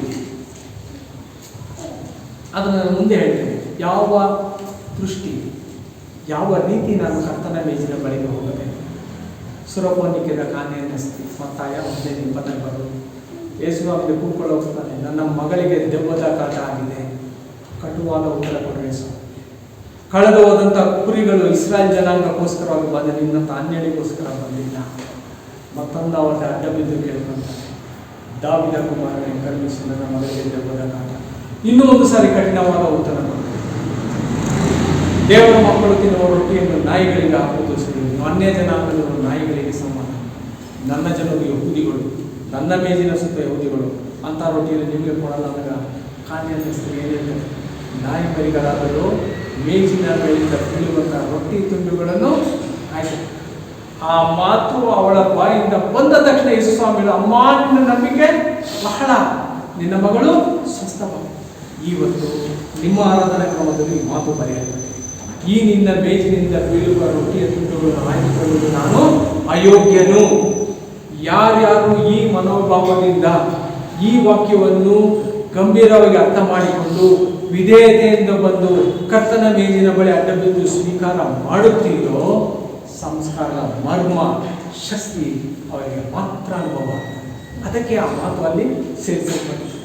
ಇನ್ನೂ ಒಂದು ಮಾತು ಮಾರನಾಥ ಎಂಬುದಾಗಿದೆ. ಮಾರನಾಥ ಎಂಬುದಾಗಿ ಹೇಳಿದರೆ ಸಂಸ್ಕಾರದಲ್ಲಿ ಯೇಸುವೆ ನೀನು ನಮ್ಮ ಮಧ್ಯೆ ಬಾ, ಆ ಮಾತುಗಳಿದೆ. ಯೇಸುವೆ ದಾಳವಾದ ಮಹಾಯಾಜಕನ, ಅಂದು ನೀನು ಶಿಷ್ಯರ ಮಧ್ಯೆ ಬಂದಂತೆ ಇವತ್ತು ನಮ್ಮ ಮಧ್ಯೆ ಬಾ, ನಮ್ಮ ಜೊತೆ ಆಚರಿಸು, ನಮ್ಮನ್ನು ಆಶೀರ್ವಿಸು, ಎಲ್ಲವನ್ನೂ ಹೇಳುವ. ಇವತ್ತು ನಾವು ಇನ್ನೂ ಒಂದು ಕಾರಣ ಪೌಲನು ಕೊರಿಂಥದವರಿಗೆ ಬರೆದ ಪತ್ರಿಕೆ 11ನೇ ಅಧ್ಯಾಯದಲ್ಲಿ ಕೆಲವು ಭಾಗಗಳು ಏನದು ಸಿದ್ಧತೆ. ಪೌಲನು ತುಂಬ ಚೆನ್ನಾಗಿ ಹೇಳ್ತಾರೆ, ಇದು ಬಹಳ ಗಂಭೀರವಾದ ಸಂಸ್ಕಾರ. ಆದ್ದರಿಂದ ನೀವು ಸಿದ್ಧರಾಗಿ ಬರಬೇಕು. ಅವಿವೇಕತನದಿಂದ ನೀವು ಏನಾದರೂ ಬಂದು ಈ ಸಂಸ್ಕಾರದಲ್ಲಿ ಏನು ಅರ್ಥ ಇದೆ, ಎರಡು ವಸ್ತುಗಳು ಏನೂ ತಿಳಿಯದೆ ಲೌಕಿಕವಾಗಿ ಆಚರಿಸ್ತಾರೆ, ಅವಿವೇಕತನದಿಂದ ಆಚರಿಸ್ತಾರೆ, ಆಶೀರ್ವಾದದ ಬದಲಾಗಿ ಶಾಪ ಬರುತ್ತದೆ. ಎಚ್ಚರಿಕೆ. ಅದಕ್ಕೆ ನಾನು ಇವತ್ತು ಒಂಟ ಸರಿ ಬೇಡ, ಸಿದ್ಧನಾಗಿ ಬಂದಿಲ್ಲವಾ ಬೇಡ, ನೀನು ತಗೋಬೇಡ. ಸಿದ್ಧನಾಗಿ ಬಂದು ವಿವೇಕತನದಿಂದ ಅರ್ಥ ತಿಳಿಯುವುದರಲ್ಲಿ ಅದಕ್ಕೋಸ್ಕರ ನೋಡಿ, ಕರ್ತನ ಭೋಜನ ಸಂಸ್ಕಾರ ಸಾಮಾನ್ಯ ಇಂದಿಲ್ವಾರ ಅನೌನ್ಸ್ ಮಾಡ್ತೀವಿ ನಮ್ಮ ಸಭೆಗಳಲ್ಲಿ. ಮುಂದಿನ ಭಾನುವಾರ ಕರ್ತನ ಪವಿತ್ರ ಭೋಜನ ಸಂಸ್ಕಾರ ನಮ್ಮ ಸಭೆಯಲ್ಲಿ ಆಚರಿಸಲ್ಪಡುವುದರಿಂದ ಪೂರ್ಣ ಸಭಾಗಿಗಳು ಸಿದ್ಧರಾಗಿ ಬರಬೇಕು. ಯಾಕೆ ಹೇಳಿದ್ರು ಅವರು? ಸಿದ್ಧರಾಗಿ ಬಂದಿರಿ, ಅವಿವೇಕತನದಿಂದ ಬಂದು ಆಶೀರ್ವಾದದ ಬದಲು ಶಾಪವನ್ನು ಹೊಂದಿಕೊಳ್ಳಬೇಡಿ. ಇದು ಉದ್ದೇಶ. ಆದಿ ಸಭೆಯನ್ನು ನೀವು ನೋಡಿರಿ, ಏನು ಆದಿ ಸಭೆ ಬೇಡ. ನಮ್ಮ ತಾತನೂ ಪಾತ್ರೆಯಾಗಿದ್ದರು ಹಾಸನದಲ್ಲಿ. ಅವರ ತಂದೆ ನಿಮ್ಮ ಪಿತೃಗಳು ನಿಮ್ಮ ತಾತನನ್ನು ನೆನಪು ಮಾಡಿಕೊಳ್ಳೋದು ನೋಡಿ, ಅವರು ಎಷ್ಟು ಅಂದರೆ ಅವರು ಶನಿವಾರ ಉಪವಾಸ ಮಾಡಿ, ಬಡತನ ಬಹಳ ಬಡವರು ನಮ್ಮ ಪಿತೃಗಳು. ಶನಿವಾರ ಏನು ಮಾಡ್ತಿದ್ರು? ಉಪವಾಸ ಮಾಡಿ ಸಿದ್ಧತೆ. ಅವರಿಗಿದ್ದಂಥ ಬಟ್ಟೆಗಳಲ್ಲಿ ಬಿಳಿ ಬಟ್ಟೆಯನ್ನು ಒಪ್ಕೊಂಡು ಆ ಬಡತನದಲ್ಲಿಯೂ ಶುದ್ಧರಾಗಿ ಪ್ರಾರ್ಥನಾ ಪೂರ್ವಕವಾಗಿ ಬಂದು ಸಂಸ್ಕಾರದಲ್ಲಿ ಭಾಗಿಯಾಗ್ತಾರೆ. ಅದನ್ನೇ ಹೇಳೋದು ಪೌಲ, ಸುಮ್ಮನೆ ಬೇಡ, ಸಿದ್ಧರಾಗಿ ಬನ್ನಿರಿ. ನೋಡಿದ್ರೆ ನಿಮ್ಮ ಪಿತೃಗಳು ಎಷ್ಟು ಸಿದ್ಧರಾಗಿ ಬಡತನದಲ್ಲಿ ಬರ್ತಿದ್ರಲ್ಲ, ಇವತ್ತು ಬೇಕಾದಷ್ಟು ದೇವರು ಕೊಟ್ಟಿದ್ದಾರೆ, ಯಾಕೆ ಸಿದ್ಧರಾಗಿ ಬರುವುದಿಲ್ಲ? ಸಿದ್ಧರಾಗಿ ಬಂದು ಸಂಸ್ಕಾರದಲ್ಲಿ ಭಾಗಿಯಾಗಿದ್ದೀನಿ. ಅದಕ್ಕೋಸ್ಕರ ಎಲ್ಲವೂ ಮುಂದೆಯಿಂದ ತಿಳಿಸಲ್ಪಟ್ಟಿರುತ್ತದೆ. ಕಡೆಯದಾಗಿ ಕರ್ತನಲ್ಲಿ ಕೂಡಿದ್ದೇವೆ. ಸಂಸ್ಕಾರದಲ್ಲಿ ಬಂದಾಗ ನಾನು ಏನು ಪ್ರಾರ್ಥನೆ, ಎಷ್ಟೋ ಜನ ನನಗೆ ಈ ಪ್ರಸಂಗ ಆದ್ಮೇಲೆ ಕೇಳಿದ್ದಾರೆ, ರೊಟ್ಟಿ ಕೊಟ್ಟಾಗ ಏನು ಪ್ರಾರ್ಥನೆ ಮಾಡಬೇಕಾದಂತೆ, ಅದರ ರಕ್ತ ಕೊಟ್ಟಾಗ ಏನು ಪ್ರಾರ್ಥನೆ ಮಾಡಬೇಕು, ಕರ್ತನ ಮೇಜಿನ ಬಳಿ ಅಡ್ಡ ಬಿದ್ದಾಗ ಏನು ಪ್ರಾರ್ಥನೆ, ಸಭೆಗೆ ಕರೆಯದಾಗ ಅದನ್ನು ತಿಳಿಸಿ ಈ ದಿನದ ನನ್ನ ಪ್ರಸಂಗವನ್ನು. ಒಂದನೆಯದು, ಮೊದಲು ನಿಮ್ಮ ಮನೋಭಾವನೆ ಬರಬೇಕಾದದ್ದು, ದೇವರೇ ಪಾಪಿಯಾದ ನನ್ನನ್ನು ಕರುಣಿಸು. ನಾನು ಪಾಪ ಮಾಡಿದ್ದೇನೆ ಲೋಕದಲ್ಲಿ, ನೀತಿವಂತ ಒಬ್ಬನೂ ಇಲ್ಲ. ಪಾಪಿಯಾದ ನನ್ನನ್ನು ಕರುಣಿಸು, ಇವತ್ತು ನನ್ನ ಕಟಾಕ್ಷಿಸು. ನನ್ನ ಕೈಲಿ ಎಷ್ಟು ಸಾಧ್ಯವೋ ಅಷ್ಟು ನಾನು ಸಿದ್ಧ ಮಾಡಿಕೊಂಡು ನಾನು ಬಂದಿದ್ದೇನೆ. ನಿನ್ನ ದೇಹ ರಕ್ತದಲ್ಲಿ ಪಾಲು ಕೊಟ್ಟು ಇವತ್ತು ನನ್ನನ್ನು ನೀತಿವಂತನನ್ನಾಗಿ ಮಾಡಿ. ಇದು ನೀವು ಬರುವ ಮೊದಲು ಪ್ರಾರ್ಥನೆ. ಕರ್ತನೆ, ಪಾಪಿಯಾದ ನನ್ನನ್ನು ಕರುಣಿಸು, ನನ್ನನ್ನು ಕಟಾಕ್ಷಿಸು. ಲೋಕದಲ್ಲಿ ಜೀವಿಸದಂತ ನಾನು ಇವತ್ತು ಎಷ್ಟು ಸಾಧ್ಯವೋ ಅಷ್ಟು ಸಿದ್ಧನಾಗಿ ಬಂದಿದ್ದೇನೆ. ಆದ್ದರಿಂದ ನಿನ್ನ ದೇಹ ಮತ್ತು ನಿನ್ನ ರಕ್ತದಲ್ಲಿ ಪಾಲು ಕೊಟ್ಟು ನನ್ನನ್ನು ನೀತಿವಂತನನ್ನಾಗಿ ಮಾಡಿ. ಎರಡನೆಯದು, ಕರ್ತನ ದೇಹ ನಿಮ್ಮ ಕೈಗೆ ಕೊಡಲ್ಪಟ್ಟ, ಅದು ಯಾವ ರೀತಿ ಕೊಡಲ್ಪಡುತ್ತದೆ? ಒಂದೊಂದು ಸಭೆಯಲ್ಲಿ ಒಂದೊಂದು ಕ್ರಮ. ಆ ಕರ್ತನ ದೇಹ ಜೀವದ ರೊಟ್ಟಿ ಕೊಡಲ್ಪಟ್ಟಾಗ ನೆನಪು ಮಾಡಿಕೊಳ್ಳಬೇಕಾದಂಥ ಮಾತು. ನಮ್ಮ ಹಿರಿಯರು ಅಡಕೆಯಲ್ಲಿ ಮನ್ನ ತಿಂದರು, ಸ್ವಾಮಿಯದ ಅದಾ ರೊಟ್ಟಿ ಅಲ್ಲ, ಇದು ಜೀವದ ರೊಟ್ಟಿ. ನಿನ್ನ ದೇಹ ಅದನ್ನು ನನ್ನ ಕೈಯಲ್ಲಿ ಕೊಟ್ಟಿದ್ದು. ಯೇಸು ಸ್ವಾಮಿ ಹೇಳಿದ್ರು, ಅದರಲ್ಲಿ ನನ್ನನ್ನು ಕಾಣು, ನಾನು ಅದರಲ್ಲಿ ಇದ್ದೇನೆ, ಅಡಕವಾಗಿದ್ದೇನೆ, ಮರ್ಮವಾಗಿದ್ದೇನೆ. ಒಂದು ನಿಮಿಷ ಪ್ರಾರ್ಥನೆ ಮಾಡಿ ಕಣ್ಣು ಬಿಟ್ಟು ನೋಡಿ, ಅದರಲ್ಲಿ ನೀನು ನನ್ನನ್ನು ಕಾಣು. ಯಾಕೆ ಅದು ಬದುಕಿಸುವಂಥದ್ದು ಎಂಬುದಾಗಿ ಹೇಳಿದರೆ ನೀವು ಮಾಡಬೇಕಾದ ಪ್ರಾರ್ಥನೆ ಇಷ್ಟೇ. ನನಗಿಂತ ಕಾಯಿಲೆ ಇದೆ, ನನಗಿಂತ ಕಷ್ಟ ಇದೆ, ವೈದ್ಯನು ರೋಗ ವಾಸಿ ಆಗುವುದಿಲ್ಲ ಎಂಬುದಾಗಿ ಹೇಳಿದ್ದಾನೆ. ಏನು ನಿಮ್ಮ ಬಲಹೀನತೆ ಬೇಕಾದರೂ ಹೇಳಿಕೊಂಡು, ನೀನು ಹೇಳಿದ್ದು ಜೀವದ ರೊಟ್ಟಿ, ನನ್ನನ್ನು ಬದುಕಿಸುವಂಥದ್ದು. ಈ ರೊಟ್ಟಿಯನ್ನು ಇವತ್ತು ನಾನು ಪ್ರಾರ್ಥನೆ ಮಾಡಿ ಸ್ವೀಕರಿಸಿದಾಗ ನನ್ನ ಎಲ್ಲ ಬಲಹೀನತೆ, ಎಲ್ಲ ಕಾಯಿಲೆ, ವೈದ್ಯ ಏನೇನು ಹೇಳಿದ್ರು ಎಲ್ಲವನ್ನು ದೇವರ ಕೈಯಿಂದ ಇಷ್ಟೇ ನಿಮ್ಮ ಪ್ರಾರ್ಥನೆ. Because this is the living ನನ್ನನ್ನು ಬದುಕಿಸು. ಈ ಪ್ರಾರ್ಥನೆ ಮಾಡಿ ನೀವು ಸ್ವೀಕರಿಸಿ. ಕರ್ತನ ರಕ್ತ ನಿಮ್ಮ ಕೈಗೆ ಕೊಟ್ಟಾಗ ನಿಮ್ಮ ಪ್ರಾರ್ಥನೆ, ಸ್ವಾಮಿ, ಲೋಕದಲ್ಲಿ ನಾನು ಪಾಪ ಮಾಡಿ ಜೀವಿಸಿದ್ದೇನೆ, ಇದು ನನ್ನ ಪಾಪಗಳಿಗೋಸ್ಕರ ಸುರಿಸಿದಂಥ ರಕ್ಷಣೆ. ನಾನು ಇದನ್ನು ನಿನ್ನ ರಕ್ತದಲ್ಲಿ ಸ್ವೀಕರಿಸಿದಾಗ ನನ್ನ ಪಾಪಗಳನ್ನೆಲ್ಲ ನೀನು ತೊಳೆದು ಬಿಡು. ಮತ್ತು ಇದು ಜೀವಜಲ ಎಂಬುದಾಗಿ ಇವತ್ತು ನಾನು ದೈವವಾಕ್ಯ ಸಂದೇಶದಲ್ಲಿ ಕೇಳಿದ್ದೇನೆ. ನನ್ನಲ್ಲಿ ನೀನು ಒಪ್ಪುವ ಹೊರತು ನಿಂತಿದ್ದು ನನಗೆ ನಿತ್ಯ ಜೀವವನ್ನು ಉಂಟು ಮಾಡು ಮತ್ತು ನನ್ನ ಪಾಪಗಳನ್ನೆಲ್ಲ ಮನ್ನಿಸು, ನನ್ನ ನಿತ್ಯ ಜೀವಕ್ಕೆ ಸೇರಿಸು. ಅವೆರಡೂ ಮಾಡಿದ ಸ್ವಸ್ಥತೆ. ವೈದ್ಯನು ಕೈ ಬಿಟ್ಟರೂ ವೈದ್ಯರಲ್ಲಿ ಘನ ವೈದ್ಯನ ದೇಹ ಆಯಿತು. ಇಲ್ಲಿ ನಿಮ್ಮ ಪಾಪಗಳಿಗೆ ಕ್ಷಮೆ ಉಂಟು, ಅದು ನಿಮಗೆ ಬೇಕಾದಂಥ ಆತ್ಮೀಯ ಸ್ವಸ್ಥ. ಎರಡು ಪ್ರಾರ್ಥನೆಯನ್ನು ಮಾಡಿ ನೀವು ಸ್ವೀಕರಿಸಿ ನೋಡಿ, ಅದರಲ್ಲಿರುವ ಶಕ್ತಿ ಬಹಳವಾದದ್ದು. ಮತ್ತು ಇನ್ನೊಂದು ಮಾತು ಹೇಳ್ತೇನೆ, these two things are personally for you. ಪ್ರತಿಯೊಬ್ಬರ ಕೈಗೂ ಅದು ಕೊಡಲ್ಪಡುತ್ತದೆ. ವರೆನ್ ಎಂಬ ಒಬ್ಬ ಹಳ್ಳಿಯವರಿಗೆ ಮತ್ತೆ ಅವಳಿಗೆ ಅಡ್ರೆಸ್ಗಳು ರೆನ್ ಎಂಬುದಾಗಿ ಕರ್ತಿರ್ತಾರೆ ಅವರ ಮನೆಯಲ್ಲಿ. ಆ ವರೆನ್, ಆ ರೆನ್ ಅವಳ ಚಿಕ್ಕ ಹೆಸರು, ಅಡ್ಡ ಹೆಸರು. ಅದು ಪಾತ್ರಿಗೆ ಗೊತ್ತಿರ್ತದೆ, ಹಳ್ಳಿ ಪಾತ್ರಿಗೆ. ಆ ಹಳ್ಳಿ ಪಾತ್ರಿ ಪಟ್ಟಣಕ್ಕೆ ಹೋಗ್ತಾರೆ. ಈ ರೆನ್ನು ಕಾರಣಾಂತರದಿಂದ ಅವಳು ವಯಸ್ಸಿಗೆ ಬಂದು ಎಷ್ಟೋ ವರ್ಷದ ನಂತರ ಇವಳು ಪಟ್ಟಣಕ್ಕೆ ಹೋಗಿದ್ದಾಳೆ.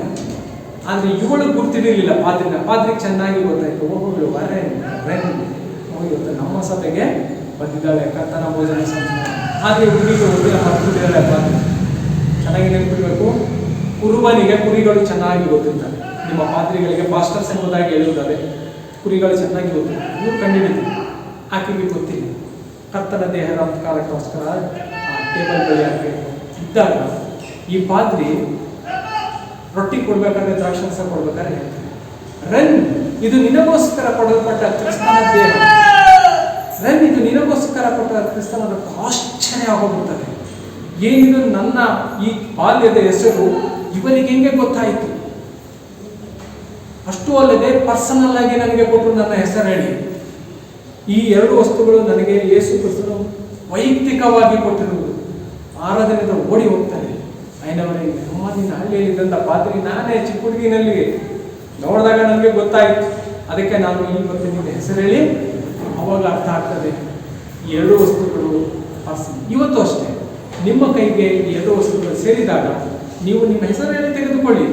ನನ್ನ ಹೆಸರಲ್ಲಿ ಯೇಸು ಕ್ರಿಸ್ತನು ನನಗೋಸ್ಕರ ಕೊಟ್ಟಿರುವಂಥ ಆತನ ದೇಹ, ನನಗೋಸ್ಕರ ಯೇಸು ಕ್ರಿಸ್ತನ ಕೊಟ್ಟಿರುವಂಥ ದೇಹ. ಆದ್ದರಿಂದ ಕಡೆಯದಾಗಿ ಕರ್ತನಲ್ಲಿ ದೇವಜನರೇ, ಯಾವ ರೀತಿಯಲ್ಲಾದರೂ ಆಚರಿಸಿ, ಯಾವ ಸಂಪ್ರದಾಯ ಪದ್ಧತಿಯಲ್ಲಿ ಎರಡು ವಸ್ತುಗಳು ಬಹಳ ಮುಖ್ಯ. ನಿಮ್ಮ ಜೀವಿತದ ನೀತಿ ನಿಕ್ಷೇಪ ನಿಮ್ಮನ್ನು ಬದುಕಿಸುವಂಥದ್ದು ಅದೇ. ಇದನ್ನು ತಿಳಿದಂಥ ನೀವು ಇವತ್ತು ಕರ್ತನ ಭೋಜನ ಸಂಸ್ಕಾರ ಈ ರೀತಿಯಾಗಿ ಭಾಗಿಯಾಗಿ ದೇವರು ಕೊಡುವ ಮಹಾ ಆಶೀರ್ವಾದಕ್ಕೆ ಪಾತ್ರರಾಗುವಂತೆ ದೇವರು ತಾನೇ ನಿಮ್ಮನ್ನು ಆಶೀರ್ವದಿಸಲಿ. ಆ ಪ್ರಾರ್ಥನೆ ಮಾಡೋಣ. ಸೃಷ್ಟಿಕರ್ತನು ಜೀವಸ್ವರೂಪನಾದ ಪರಮ ಪ್ರೀತಿಯುಳ್ಳ ತಂದೆಯಾದಂತಹ ದೇವರೇ, ನಿನ್ನ ಕುರಿಗಳಾದಂಥ ನಾವು ಇವತ್ತು ನಿನ್ನ ಸ್ವರವನ್ನು ಆಲೈಸಿದ್ದೇವೆ ಸ್ವಾಮಿ. ನಿನ್ನ ದೇಹ ರಕ್ತದ ಸಂಸ್ಕಾರದ ಶ್ರೇಷ್ಠತೆಯನ್ನು ನಾವು ಅರಿತಿದ್ದೇವೆ. ಈ ಅಪ್ರಮೇಯ ನಿನ್ನ ಶ್ರೇಷ್ಠ ವಾಕ್ಯಗಳಿಗಾಗಿ ಸ್ತೋತ್ರ ಸ್ವಾಮಿ. ಕೇಳುವುದು ಮಾತ್ರ ಅಲ್ಲ, ಇನ್ನು ಮುಂದೆ ನಮ್ಮನ್ನು ಕ್ರಮಪಡಿಸಿಕೊಂಡು ಆತ್ಮೀಯ ರೀತಿಯ ಸತ್ಯಕ್ಕೆ ತಕ್ಕಾಗಿ ಭಾಗಿಯಾಗಿ ಆ ಸಂಸ್ಕಾರದಲ್ಲಿರುವ ಮರ್ಮ ಶಕ್ತಿಯನ್ನು ಪರಿಪೂರ್ಣವಾಗಿ ನಮ್ಮೊಬ್ಬೊಬ್ಬರನ್ನು ಆಶೀರ್ವದಿಸಬೇಕೆಂದು ಯೇಸು ಕ್ರಿಸ್ತನ ಹೆಸರಲ್ಲಿ ಬೇಡುವುದೇ ನಮಗೆ. ಕರ್ತನಲ್ಲಿ ಪ್ರೀತಿಗಳ ದೇವಜನರೇ, ಮೊದಲನೇದಾಗಿ ತಂದೆಯಾದ ದೇವರು ಈ ಆಲಯದಿಂದ ನನ್ನನ್ನು ಕರೆದುಕೊಂಡು ನಿಮ್ಮ ಜೊತೆ ಸೇರಿ ಆರಾಧನೆಯಲ್ಲಿ ಭಾಗಿಯಾಗಿ ಆ ದೈವವಾಕ್ಯ ಸಂದೇಶವನ್ನು ಸಭೆಗೆ ನೀಡಲು ನಡೆಸೋದಕ್ಕೋಸ್ಕರ ಆತನ ಏಕಕುಮಾರನಾದಂಥ ಯೇಸು ಕ್ರಿಸ್ತನಿಗೆ ಮೊದಲು ನನ್ನ ತಂದೆಯಾದ ದೇವರಿಗೆ ನಾನು ಸ್ತೋತ್ರ ಹೇಳ್ತೇನೆ. ಎರಡನೇದಾಗಿ ಈ ಪವಿತ್ರ ದಿನ ಆಗಮನ ಕಾಲದ ಕಡೆ ಭಾನುವಾರ ಈ ಸಭೆಯಲ್ಲಿ ದೈವವಾಕ್ಯ ಸಂದೇಶವನ್ನು ನೀಡಲು ನನಗೆ ಪ್ರೀತಿಯ ಆಮಂತ್ರಣ ನೀಡುವಂಥ ಸಭೆಯ ಪಾಲಕರಿಗೆ ನಾನು ಯೇಸು ಕ್ರಿಸ್ತನ ನಾಮದಲ್ಲಿ ವಂದಿಸ್ತೇನೆ. ಸಭೆಯರಾದ ನಿಮ್ಮೆಲ್ಲರಿಗೂ ಸಹ ಯೇಸು ಕ್ರಿಸ್ತನ ನಾಮದಲ್ಲಿ ವಂದನೆಗಳು. ದೇವರು ತಾನೇ ನಿಮ್ಮೆಲ್ಲರನ್ನು ಆಶೀರ್ವದಿಸಲಿ. ವಿಶೇಷವಾಗಿ ಈ ದಿನ ಸಂಸ್ಕಾರದಲ್ಲಿ ಆತನ ಶಕ್ತಿ ನಿಮಗೆ ಗೋಚರವಾಗಲಿ, ಮರ್ಮವನ್ನು ನೀವು ಕಂಡಿದ್ದೀರಿ ಮತ್ತು ಲೋಕದಲ್ಲಿ ನೀವು ಸಂತೋಷದಿಂದ ಜೀವಿಸುವ ಹಾಗೆ, ಮುಂದಿರುವ ಹಬ್ಬವನ್ನು ಸಂತೋಷದಿಂದ ಮಾಡುವ ಹಾಗೆ, ಲೋಕದಲ್ಲಿ ಉಂಟಾಗಿರುವ ರೋಗದ ಸೋಂಕು ಯಾರಿಗೂ, ಕ್ರೈಸ್ತರಿಗೆ ಮಾತ್ರ ಯಾರಿಗೂ ಮುಟ್ಟದ ಹಾಗೆ ಸುರಕ್ಷಿತವಾಗಿ ಕಾಪಾಡುವ ಹಾಗೆ ದೇವರು ನಿಮ್ಮನ್ನು, ನಿಮ್ಮ ಸಭೆ, ನಿಮ್ಮ ಕುಟುಂಬ, ನೀವು ಮಾಡುವಂಥ ಉದ್ಯೋಗ, ನಿಮ್ಮ ಮಕ್ಕಳ ವಿದ್ಯಾಭ್ಯಾಸ ಎಲ್ಲದರಲ್ಲಿ ಪ್ರಗತಿಗೆ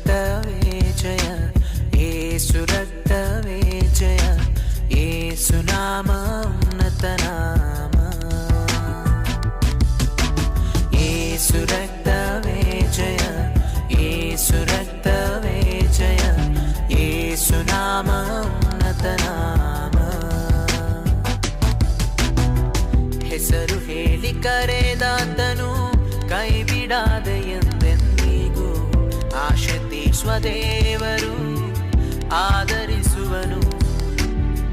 ಹೆಸರು ಹೇಳಿ ಕರೆದಾತನು ಕೈ ಬಿಡಾದ ಎಂದೆಂದಿಗೂ ಆಶೆ ತೀರ್ಸುವ ದೇವರು ಆದರಿಸುವನು. ಆಶೆಯಲ್ಲ ನಿರಾಶೆಯಾಗಿ ಮಾರ್ಪಡಿಸುವ ವಿಪರೀತವಾಗಿ ಮಾಡುತ್ತದೆ ನಮ್ಮ ಪಾಪವು. ಆಶೆಯಲ್ಲ ನಿರಾಶೆಯಾಗಿ ಮಾರ್ಪಡಿಸುವ ವಿಪರೀತವಾಗಿ ಮಾಡುತ್ತದೆ ನಮ್ಮ ಪಾಪವು. ಯೆಹೋವ ದಯಾಳನು, ಯೆಹೋವ ದಯಾಳನು, ಆತನ ಕೃಪೆ ನಿತ್ಯವಾದದು. ಯೆಹೋವ ದಯಾಳನು, ಯೆಹೋವ ದಯಾಳನು, ಆತನ ಕೃಪೆ ನಿತ್ಯವಾದದು.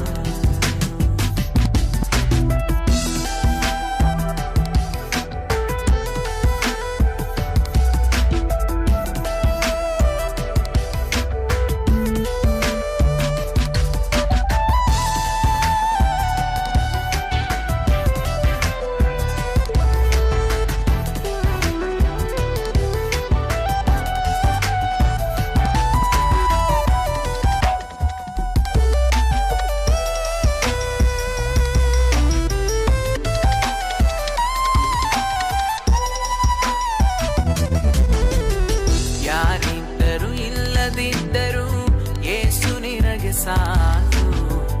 ಲೋಕವೆಲ್ಲ ಬಿಟ್ಟು ಹೋದರೂ ಬಿಡಲಾರನೆ. ಯಾರಿದ್ದರೂ ಇಲ್ಲದಿದ್ದರೂ ಯೇಸು ನಿನಗೆ ಸಾಕು. ಲೋಕವೆಲ್ಲ ಬಿಟ್ಟು ಹೋದರೂ